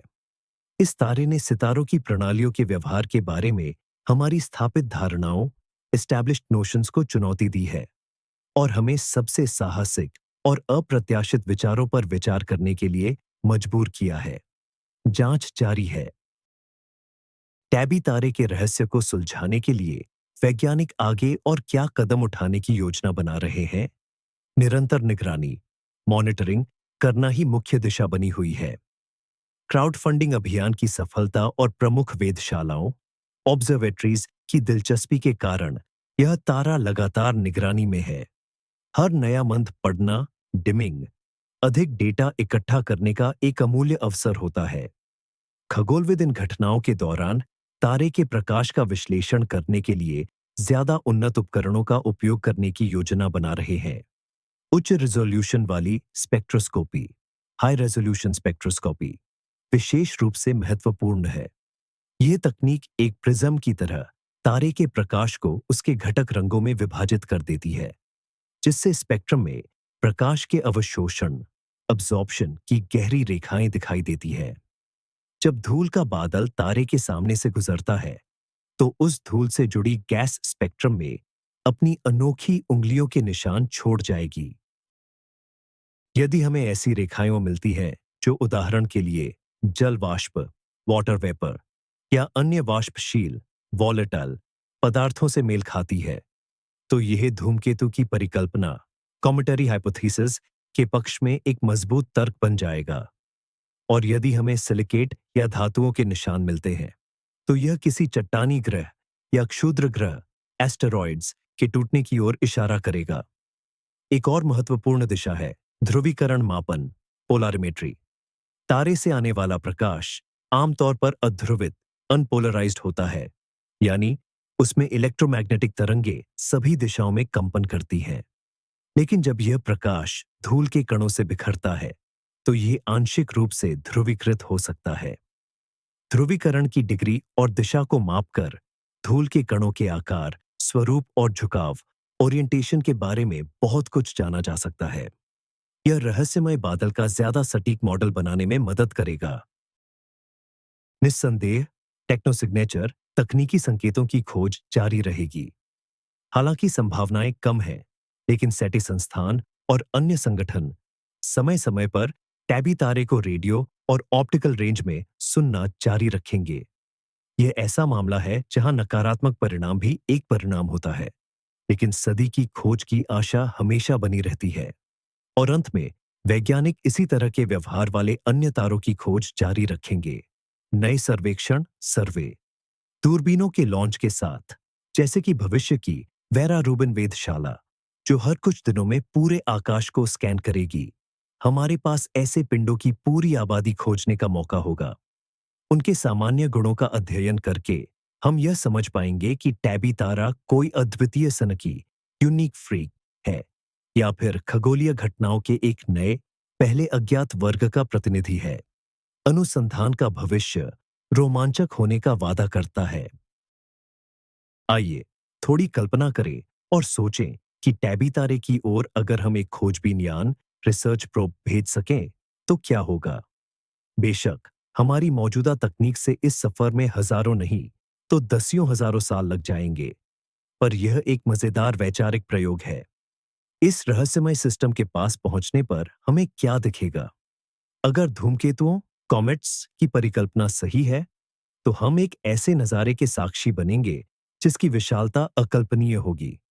हजारों बर्फीली चट्टानों का एक विशाल फैला हुआ झुंड, जो धुंधली कोमा से घिरा होगा और अपने पीछे गैस और धूल की लंबी पूंछें खींच रहा होगा। यह झुंड किसी नदी की तरह अपनी कक्षा में बह रहा होगा। इसके सबसे घने हिस्से में तारा खुद मौजूद होगा, जो समय समय पर गुजरते हुए बर्फ के पहाड़ों के पीछे छिप जाता होगा। यह ब्रह्मांड की आदिम शक्ति की याद दिलाता हुआ एक शानदार मगर अराजक, कैओटिक दृश्य होगा। लेकिन अगर ग्रह संबंधी तबाही, प्लैनेटरी कैटास्ट्रोफी का परिदृश्य सही है, तो नजारा अलग और ज्यादा उदास होगा। हमें तारा चारों ओर मलबे, डिब्री के एक वलय, रिंग से घिरा मिलेगा। यह मलबा हर आकार का होगा, विशाल क्षुद्र ग्रह, एस्टेरॉइड्स, जो कभी ग्रह की पपड़ी के हिस्से थे, से लेकर बेहद बारीक धूल तक। यह एक खगोलीय कब्रिस्तान, कॉस्मिक ग्रेवयार्ड होगा, जो एक प्राचीन त्रासदी का स्मारक होगा। कक्षा टकराते हुए टुकड़ों से भरी होगी, जिससे लगातार नई चमक और धूल के नए बादल पैदा हो रहे होंगे। और अगर तमाम अटकलों के विपरीत विशालकाय ढांचे, मेगा स्ट्रक्चर वाली परिकल्पना सच निकली, सिस्टम के पास पहुंचने पर शुरू में तो हमें कुछ पता नहीं चलेगा, लेकिन जैसे जैसे हम करीब आएंगे, तारे की पृष्ठभूमि पर विशाल गहरे रंग की आकृतियां उभरने लगेंगी।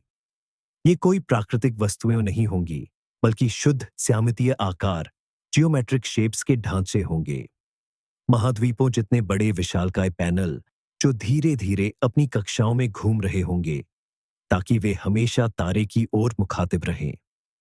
उनके बीच यातायात के प्रवाह चल रहे होंगे, और इन विशालकाय ढांचों की छांव में कहीं किसी एक ग्रह पर एक ऐसी सभ्यता मौजूद होगी जिसने ब्रह्मांड की सबसे जटिल इंजीनियरिंग चुनौतियों में से एक को हल कर लिया होगा। बेशक यह परिदृश्य सबसे कम संभावित है, लेकिन यही वह नजारा है जो हमारी कल्पना को सबसे ज्यादा मोहित करता है और हमें बार बार उस दूर स्थित प्रकाश बिंदु की ओर देखने के लिए मजबूर करता है। टैबी तारा हमें याद दिलाता है कि हम अभी भी ब्रह्मांड के बारे में कितना कम जानते हैं। यह दिखाता है कि हमारी आरामदायक दुनिया के बाहर ऐसी घटनाएं हो सकती हैं जिनकी हम अभी कल्पना भी नहीं कर सकते। और विज्ञान का असली मजा इसी में है, सबसे मुश्किल सवालों के जवाबों की इस अंतहीन खोज में। टैबी तारे, टैबीज स्टार की कहानी सिर्फ एक वैज्ञानिक रहस्य या जासूसी कथा नहीं है, बल्कि यह इस बात का बेहतरीन उदाहरण है कि 21वीं सदी में विज्ञान किस तरह बदल गया है। पहले खगोलीय खोजें, एस्ट्रोनॉमिकल डिस्कवरीज, केवल बड़े बड़े वेधशालाओं, ऑब्जर्वेटरीज में काम करने वाले पेशेवर, प्रोफेशनल वैज्ञानिकों का ही काम हुआ करती थीं। लेकिन आज तकनीक और इंटरनेट के विकास के कारण कोई भी व्यक्ति विज्ञान में अपना योगदान दे सकता है।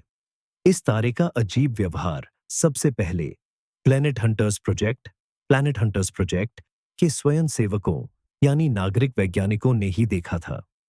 वे पेशेवर खगोलशास्त्री, एस्ट्रोनॉमर्स नहीं थे। वे तो आम लोग थे, शिक्षक, इंजीनियर, गृहिणी, हाउसवाइफ्स, जो अपने खाली समय में डेटा छान रहे थे कि कुछ दिलचस्प मिल जाए। उनकी जिज्ञासा और सावधानी ने मिलकर पिछले कुछ दशकों की सबसे दिलचस्प खोजों में से एक को संभव बनाया। इस घटना ने विज्ञान में जन सहयोग, क्राउडसोर्सिंग की अपार शक्ति को उजागर किया। मानव आंख और मस्तिष्क अब भी ऐसी अनियमितताओं, एनोमलीज और पैटर्न्स को पहचानने में सक्षम है, जिन्हें स्वचालित एल्गोरिदम, ऑटोमेटिक एल्गोरिदम्स अक्सर नजरअंदाज कर देते हैं। इससे भी बड़ी बात यह हुई, जब पेशेवर खगोलविदों को आगे के निरीक्षण के लिए धन की जरूरत पड़ी, तो उन्होंने सरकारी फंड्स का दरवाजा खटखटाने के बजाय सीधे किकस्टार्टर प्लेटफॉर्म के माध्यम से जनता से अपील की, और दुनिया भर के हजारों लोगों ने इस परियोजना का समर्थन किया। उन्होंने अपने पैसे दान किए ताकि इस ब्रह्मांडीय रहस्य को सुलझाने में मदद मिल सके। यह दर्शाता है कि जब मौलिक विज्ञान, फंडामेंटल साइंस को रोमांचक और समझने लायक तरीके से पेश किया जाता है, तो समाज का उसमें कितना गहरा रुझान, इंटरेस्ट होता है। टैबी तारे की कहानी ने लोगों को एकजुट किया। दुनिया भर के पेशेवर वैज्ञानिक, शौकिया खगोल शास्त्री, प्रोग्रामर्स, विज्ञान कथा लेखक, साइफाई राइटर्स और बस जिज्ञासु लोग खबरों पर नजर रख रहे थे, फोरम और सोशल मीडिया पर सिद्धांतों, थ्योरीज पर चर्चा कर रहे थे और विचारों का आदान प्रदान कर रहे थे। यह तारा वास्तव में जनता का तारा, पीपल स्टार बन गया। इसने विज्ञान और समाज के बीच की सीमाओं को मिटा दिया, ये साबित करते हुए कि महान खोजें संयुक्त प्रयासों से की जा सकती है। इस रहस्य का अंतिम समाधान कुछ भी क्यों ना निकले, शायद यही इसकी सबसे महत्वपूर्ण विरासत, लेगसी है। इसने लोगों की एक नई पीढ़ी को अंतरिक्ष में रुचि लेने के लिए प्रेरित किया और यह दिखाया कि हम में से हर कोई वैज्ञानिक खोज नामक इस महान साहसिक यात्रा का हिस्सा बन सकता है। आइए इस कहानी के मनोवैज्ञानिक पहलू पर गौर करें। टैबी तारे की पहेली ने हमारी कल्पना को इतनी तेजी से क्यों जकड़ लिया? एलियन स्टार की खबर इतनी रफ्तार से दुनिया भर में क्यों फैल गई? इसका जवाब उस इच्छा में छिपा है जो हम इंसानों में गहराई तक समाई हुई है। ब्रह्मांड में अकेले न होने की इच्छा। अन्य बुद्धिमान सभ्यताओं के अस्तित्व का विचार प्राचीन काल से ही मानव जाति को रोमांचित करता रहा है। यह बात हमें मिथकों, किंवदंतियों और जाहिर तौर पर विज्ञान फंतासी, साइंस फिक्शन में भी देखने को मिलती है। लेकिन अब तक हमारे पास अलौकिक बुद्धि के घर के रूप में कोई वास्तविक अवलोकन योग्य उम्मीदवार नहीं था। टैबी तारे ने हमें थोड़े समय के लिए यह उम्मीद दे दी। इसने क्या हम ब्रह्मांड में अकेले हैं के अमूर्त प्रश्न को एक ठोस सवाल में बदल दिया। वहां सिग्नस तारामंडल में क्या हो रहा है? यह मंगल ग्रह से आई कोई धुंधली तस्वीर या कोई विवादास्पद रेडियो सिग्नल नहीं था। यह सबसे भरोसेमंद वैज्ञानिक उपकरणों में से एक से प्राप्त ठोस, सत्यापित डेटा था, जिसे पहली नजर में किसी बुद्धिमान गतिविधि से समझाना सबसे आसान लग रहा था। इसने कई लोगों में ब्रह्मांडीय रोमांच, कॉस्मिक थ्रिल पैदा किया, जो उत्साह, जिज्ञासा और अज्ञात के हल्के डर का मिश्रण था। यहां तक कि जब बाद के डेटा ने एलियन परिकल्पना को कम संभावित बना दिया, तब भी इस तारे में रुचि कम नहीं हुई। ऐसा इसलिए हुआ क्योंकि यह कहानी केवल हाँ, ये एलियन है या नहीं, ये एलियन नहीं है से कहीं ज्यादा जटिल और दिलचस्प निकली। ये एक रोमांचक वैज्ञानिक जासूसी कथा में बदल गई, जहां हर सबूत के जवाब में एक जवाबी सबूत मिला और हर सुलझी हुई पहेली ने एक नया रहस्य पैदा कर दिया। हमें दर्शकों के रूप में वैज्ञानिकों के काम को वास्तविक समय में देखने का मौका मिला। उनके विवादों, अंतर्दृष्ट, निराशाओं और नई खोजों को इसने विज्ञान को सजीव और मानवीय बना दिया। हमने देखा कि वैज्ञानिकों के पास सभी सवालों के तैयार जवाब नहीं होते, कि वे भी गलतियां कर सकते हैं और साहसी, यहां तक कि थोड़ी पागलपन भरी परिकल्पनाएं भी पेश कर सकते हैं। टैबी तारे ने हमारी न केवल चमत्कार की, बल्कि ज्ञान प्राप्ति की जरूरत को भी पूरा किया। इसने हमें वैज्ञानिक पद्धति की सुंदरता दिखाई और हमें अंतरिक्ष में हमारी जगह के बारे में सोचने पर मजबूर किया। और भले ही अंत में यह पता चले कि इस पहेली का हल किसी अनोखी लेकिन पूरी तरह से प्राकृतिक घटना में छिपा है, उत्तर तक पहुंचने की यह यात्रा अपने आप में पहले ही मूल्यवान थी। आइए इस बात पर गौर करें कि ब्रह्मांड में जीवन की खोज के व्यापक संदर्भ में टैबी तारे, टैबीज स्टार, का क्या स्थान है। परंपरागत रूप से यह खोज, जिसे एस्ट्रोबायोलॉजी कहा जाता है, पृथ्वी जैसे ग्रहों को ढूंढने पर केंद्रित है, जिन्हें रहने योग्य क्षेत्र, हैबिटेबल जोन्स कहते हैं। ये तारों के आसपास के वे इलाके हैं जहां की परिस्थितियां ग्रह की सतह पर तरल पानी, लिक्विड वाटर को बनाए रखने की अनुमति देती है। हम बायोसिग्नेचर्स की तलाश करते हैं, इन ग्रहों के वायुमंडल में रासायनिक निशान जो जीवन की उपस्थिति का संकेत दे सके, जैसे कि ऑक्सीजन या मीथेन। संक्षेप में कहें तो यह हमारे जैसे जीवन की खोज है। दूसरी ओर सेटी सेटी परियोजना तकनीकी संकेतों, टेक्नो सिग्नेचर्स की खोज करती है। संकीर्ण बैंड वाले रेडियो संकेत या लेजर पल्स जो कृत्रिम संदेश हो सकते हैं। यह उस बुद्धिमान जीवन की खोज है जो चाहता है कि उसे खोजा जाए। टैबी तारे ने एक बिल्कुल नया तीसरा रास्ता सुझाया। इसने हमें संदेशों की नहीं, बल्कि एक ऐसी सभ्यता की गतिविधियों के निशानों की तलाश के बारे में सोचने पर मजबूर किया, जो हमसे संपर्क करने की कोशिश नहीं कर रही है, बल्कि बस अपना जीवन जी रही है। इसे कॉस्मिक आर्कियोलॉजी या तारकीय इंजीनियरिंग की खोज कहा जा सकता है। सुनने के बजाय अब हम देखना शुरू कर सकते हैं, ऐसी असामान्यताओं, एनोमलीज की तलाश करना जो प्राकृतिक मॉडलों में फिट नहीं बैठती। इसमें केवल डायसन स्फेयर्स ही नहीं, बल्कि अन्य अजीबोगरीब चीजें भी शामिल हो सकती हैं। ग्रहों के वायुमंडल की असामान्य रासायनिक संरचना जो औद्योगिक प्रदूषण का संकेत देती है। किसी एक्सोप्लैनेट की रात वाली तरफ कृत्रिम रोशनी या टैबी तारे जैसे अजीब ट्रांजिट ग्रहण। यह दृष्टिकोण हमारी संभावनाओं को काफी बढ़ा देता है। कोई सभ्यता लाखों वर्षों तक मौजूद रह सकती है, लेकिन वह अवधि जब वह सक्रिय रूप से रेडियो संचार का उपयोग करती है, बहुत कम हो सकती है। मगर उनकी इंजीनियरिंग गतिविधियों के निशान, खासकर अगर वे ग्रह या तारकीय पैमाने पर हों, तो वे कहीं अधिक लंबे समय तक सुरक्षित रह सकते हैं। टैबी तारा भले ही यह अंततः एक प्राकृतिक घटना साबित हो, इसने अपनी भूमिका पहले ही निभा दी है। यह सेटी में एक नई दिशा के लिए उत्प्रेरक कैटलिस्ट बन गया है। वैज्ञानिकों ने खगोलीय डेटा में ऐसी असामान्यताओं को अधिक व्यवस्थित तरीके से खोजना शुरू कर दिया है। VASSCO, वैस्को जैसे प्रोजेक्ट लॉन्च किए गए हैं, जिसका लक्ष्य पिछले 70 वर्षों में आकाश में अचानक प्रकट या गायब हो चुके पिंडों, ऑब्जेक्ट्स की तलाश करना है। हो सकता है कि पुराने संग्रहों में कहीं और भी ऐसे असंभव पिंड छिपे हों, जिन पर किसी का ध्यान ही न गया हो। तो इस दूर और अजीबोगरीब तारे की बदौलत समझदार जीवन, बुद्धिमान जीवन की तलाश में हमारा ज़खीरा अब कहीं अधिक समृद्ध और विविध हो गया है। जब हम टैबी तारे, टैबीज स्टार की बात करते हैं, तो ये समझना जरूरी है कि यह पूरा नाटक कितनी विशाल दूरी पर घटित हो रहा है। यह तारा हमसे लगभग 1470 1470 प्रकाश वर्ष दूर है।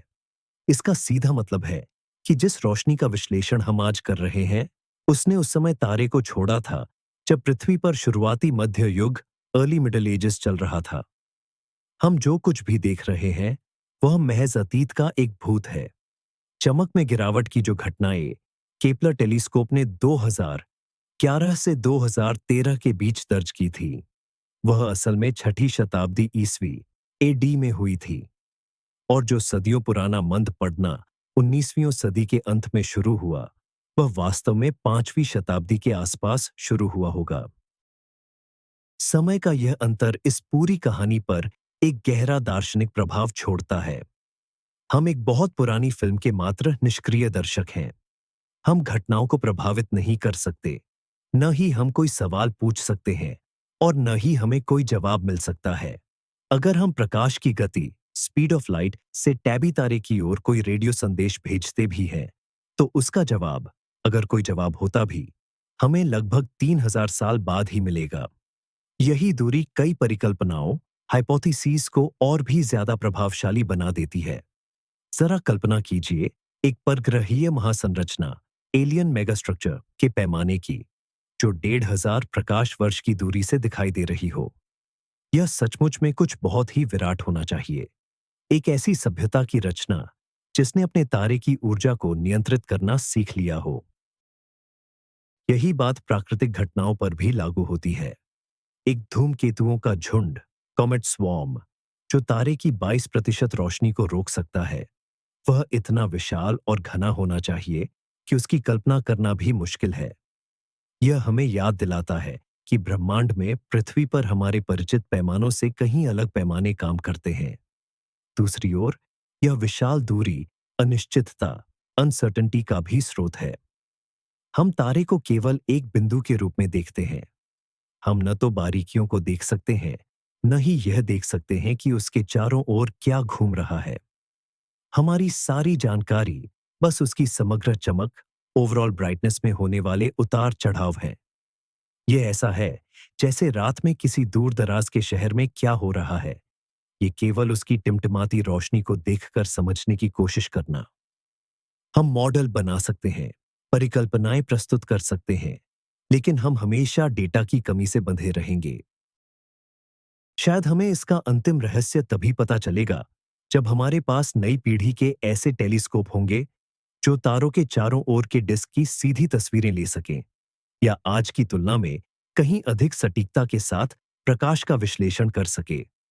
तब तक टैबी तारा हमारे लिए एक सुंदर और दूर का मृगतृष्णा, मिराज बना रहेगा, जो ब्रह्मांड की असीमता और हमारे ज्ञान की सीमाओं का प्रतीक है।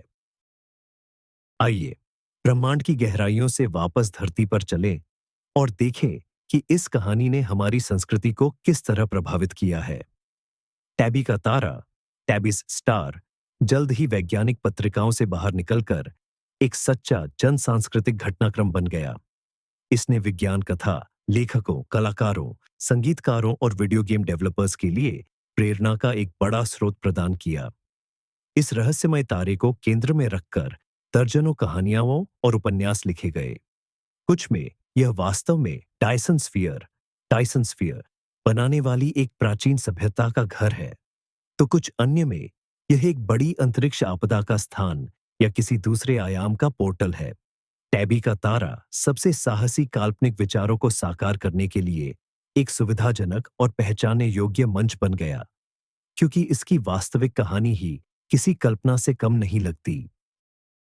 दृश्य कला, विजुअल आर्ट्स के क्षेत्र में कई पेंटिंग और डिजिटल आर्टवर्क सामने आए, जिन्होंने यह कल्पना करने की कोशिश की कि टैबी के तारे के पास क्या छिपा हो सकता है। कलाकारों ने अंतरिक्ष सर्पों, स्पेस सर्पेंट्स जैसे विशाल धूमकेतुओं के झुंड, नष्ट होते हुए ग्रह और निश्चित रूप से अपनी चमकती हुई पृष्ठभूमि में विशाल, अलौकिक मेगा स्ट्रक्चर, भव्य विदेशी संरचनाएं बनाए। इन छवियों ने कई लोगों को इस घटना के पैमाने और सुंदरता की बेहतर कल्पना करने में मदद की। संगीत में भी इस कहानी की गूंज सुनाई दी। कुछ इलेक्ट्रॉनिक संगीतकारों और एम्बियंट कलाकारों ने तारे के रहस्यमय झपकने से प्रेरित होकर ट्रैक बनाए, जो ध्वनि के माध्यम से ब्रह्मांडीय रहस्य और अकेलेपन की भावना व्यक्त करने की कोशिश करते थे। हालांकि इस लोकप्रियता का एक नकारात्मक पहलू भी है। मीडिया जगत में बहुत सी अटकलें, अप्रमाणित जानकारी और सीधे तौर पर छद्म वैज्ञानिक सिद्धांत सामने आए। एलियन स्टार की छवि इतनी शक्तिशाली साबित हुई कि कई लोग आज भी आश्वस्त हैं कि मेगा स्ट्रक्चर का अस्तित्व पहले ही सिद्ध हो चुका है, जबकि वे सभी वैज्ञानिक प्रतिवादों, काउंटर आर्ग्यूमेंट्स को अनदेखा करते हैं। यह दर्शाता है कि वैज्ञानिक तथ्यों को सुंदर लेकिन अप्रमाणित परिकल्पनाओं से अलग करना कितना महत्वपूर्ण है, और सही जानकारी प्रस्तुत करने की जिम्मेदारी वैज्ञानिकों और विज्ञान पत्रकारों पर कितनी बड़ी है। बहरहाल, कुल मिलाकर टैबी के तारे के सांस्कृतिक प्रभाव को सकारात्मक माना जा सकता है। इसने लाखों लोगों में खगोल विज्ञान के प्रति रुचि जगाई, उन्हें ब्रह्मांड और उसमें हमारे स्थान के बारे में सवाल पूछने के लिए प्रेरित किया। इसने यह दिखाया कि वास्तविक अंतरिक्ष उतना ही अद्भुत और रहस्यमय हो सकता है जितना कि काल्पनिक अंतरिक्ष, और यही शायद हमारी साझा संस्कृति में इसका सबसे बड़ा योगदान है। तो आइए खुद से यह सवाल करें, क्या हम अपने सौर मंडल में भी कुछ ऐसा ही अनदेखा कर चुके हैं? टैबी तारे के इर्द गिर्द घूमने जितनी बड़ी वस्तु को तो हम निश्चित रूप से अब तक खोज चुके होते, मगर खगोल विज्ञान का इतिहास ऐसे कई उदाहरणों से भरा है जब स्पष्ट चीजें भी हमारी नजरों से ओझल रहीं, जो हमारे ठीक नाक के नीचे थीं। उदाहरण के लिए, मंगल और बृहस्पति के बीच की क्षुद्र ग्रह पट्टी, एस्टेरॉयड बेल्ट की खोज 19वीं सदी की शुरुआत में ही हुई थी। उससे पहले तक किसी को लाखों चट्टानों के सूर्य की परिक्रमा करने का अंदाजा भी नहीं था। इसी तरह ऊर्ट बादल, ऊर्ट क्लाउड, जो सौर मंडल के सबसे दूर स्थित क्षेत्रों में धूमकेतुओं का एक काल्पनिक भंडार है, को आज तक सीधे तौर पर नहीं देखा गया है। हम इसके अस्तित्व को सिर्फ अप्रत्यक्ष सबूतों के आधार पर जानते हैं, लंबी अवधि वाले धूमकेतुओं की कक्षाओं के अध्ययन से। हो सकता है कि हमारे अपने सौर मंडल में भी कुछ ऐसा हो जिसे हम अभी तक नहीं देख पाए हैं, जैसे एक काल्पनिक नौवां ग्रह या ग्रह एक्स, प्लैनेट एक्स। नेपच्यून पार की वस्तुओं, ट्रांस नेपटूनियन ऑब्जेक्ट्स की कक्षाओं में कुछ विसंगतियां यह बताती हैं कि प्लूटो से बहुत दूर नेपच्यून के आकार का कोई ग्रह छिपा हो सकता है। इसे खोजने का प्रयास वर्षों से चल रहा है, लेकिन अभी तक सफलता नहीं मिली है। यदि यह ग्रह वास्तव में है, तो ऊर्ध्वबादल के धूमकेतुओं पर पड़ने वाला इसका गुरुत्वाकर्षण प्रभाव अतीत या भविष्य में धूमकेतुओं की ऐसी बौछार, कॉमेट शावर्स पैदा कर सकता है, जो शायद टैबी तारे के पास होने वाली घटना जैसी ही हो। टैबी तारे की कहानी हमें विसंगतियों, एनोमलीज पर अधिक ध्यान देने की सीख देती है। कई बार सबसे महत्वपूर्ण खोजें मौजूदा सिद्धांतों को साबित करने में नहीं, बल्कि उन डेटा में छिपी होती है जो इन सिद्धांतों का खंडन करते हैं। इन्हें प्रतिमान बदलाव से पहले की विसंगतियां, प्री पैराडाइम शिफ्ट एनोमलीज कहा जाता है। जब 19वीं सदी में खगोलविदों ने पाया कि यूरेनस की कक्षा, ऑर्बिट, अपने अनुमानित मार्ग से थोड़ी भटक रही है, तो उन्होंने इस डेटा को गलती मानकर खारिज नहीं किया। उन्होंने अनुमान लगाया कि यूरेनस के पीछे एक और ग्रह है, और उन्होंने उसकी स्थिति का पता लगाया। इस तरह नेपच्यून की खोज हुई थी। टैबी तारा भी एक ऐसी ही विसंगति है, बस यह बहुत बड़े पैमाने पर है। यह तारकीय विकास, स्टेलर एवोल्यूशन और गृह प्रणालियों, प्लैनेटरी डायनामिक्स के बारे में हमारे वर्तमान ज्ञान में फिट नहीं बैठता। और यह अच्छी बात है। इसका मतलब है कि हमारा ज्ञान अधूरा है और हमें अभी बहुत कुछ खोजना बाकी है।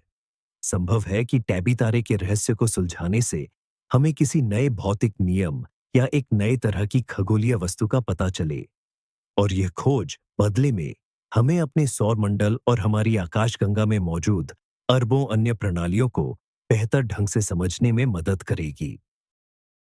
जब हम टैबी तारे की बात करते हैं तो अक्सर अद्वितीय शब्द का इस्तेमाल करते हैं, लेकिन यह वास्तव में कितना अद्वितीय है?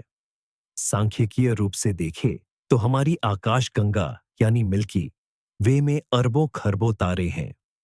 अगर यह घटना 10 लाख या यहां तक कि 1 अरब तारों में से किसी एक में भी होती है, तब भी गैलेक्सी में ऐसे हजारों, शायद लाखों ऑब्जेक्ट्स होने चाहिए। तो फिर हमें सिर्फ एक ही क्यों मिला है? इसका जवाब ये हो सकता है कि हमने अभी ठीक से खोज ही नहीं की है।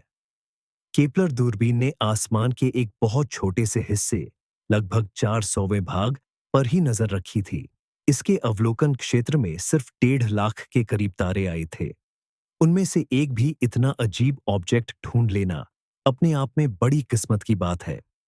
हो सकता है अगर हम पूरे आसमान के हर तारे की ऐसी ही विस्तृत और लंबी निगरानी कर पाते, तो हमें टैबी तारे की कई बहनें मिल जाती। दूसरी वजह समय का कारक हो सकती है। संभव है कि टैबी तारा जिस चरण से गुजर रहा है, वह खगोलीय मापदंडों पर बहुत ही क्षणिक हो। मान लीजिए, यह चरण सिर्फ कुछ हजार वर्षों तक ही रहता है।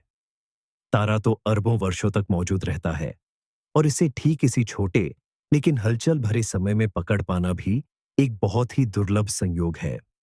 अगर ऐसा है, तो किसी भी समय गैलेक्सी में ऐसे कई तारे मौजूद हो सकते हैं, लेकिन वे अलग-अलग समय पर चालू और बंद होते रहते हैं। हमें बस किस्मत से एक को सक्रिय अवस्था में देखने का मौका मिल गया है। यह रात में जुगनुओं के एक खेत को देखने जैसा है। किसी भी पल में केवल एक छोटा सा हिस्सा ही जल रहा होता है, भले ही जुगनुओं की कुल संख्या बहुत ज्यादा हो। यह विचार हमें आशा देता है। टीईएसएस उपग्रह या पहले से चर्चित वेरा रूबीन वेधशाला जैसे नए और आने वाले खगोलीय सर्वेक्षण मिशनों के लॉन्च होने से ऐसे ऑब्जेक्ट्स को खोजने की हमारी संभावनाएं काफी बढ़ गई हैं। ये प्रोजेक्ट पूरे आसमान में लाखों तारों का अवलोकन करेंगे, और अगर हमें ऐसे कुछ दर्जन टिमटिमाते तारे भी मिल जाते हैं, तो हम उन्हें वस्तुओं के एक पूरे वर्ग के रूप में अध्ययन कर सकते हैं। हम उनके गुणों की तुलना कर पाएंगे, उनकी उम्र, द्रव्यमान, साथी तारे की उपस्थिति और ग्रहण का प्रकार, और तभी शायद पूरी तस्वीर साफ होने लगेगी। हम समझेंगे कि उनमें क्या सामान्य है और क्या हर एक तारे की अनूठी विशेषता है। और तब टैबी तारे का रहस्य सिर्फ एक तारे का रहस्य न रहकर ब्रह्मांड में नए संपूर्ण वर्ग की घटनाओं को समझने की एक चाबी बन जाएगा। आइए हम उस पहली परिकल्पना पर वापस चलते हैं, जिसे ताबेता बॉयजेन की टीम ने प्रकाशित किया था, यानी धूमकेतुओं के झुंड वाली परिकल्पना, कॉमेट स्वॉर्म हाइपोथेसिस। इसकी तमाम मुश्किलों के बावजूद यह आज भी प्रमुख दावेदारों में से एक बनी हुई है। आइए नए डेटा के आधार पर समझने की कोशिश करते हैं कि यह परिकल्पना वास्तव में कैसे काम कर सकती है। तो हमारे पास है टैबी तारा और उसका दूर का साथी, एक लाल बौना तारा, रेड ड्वार्फ।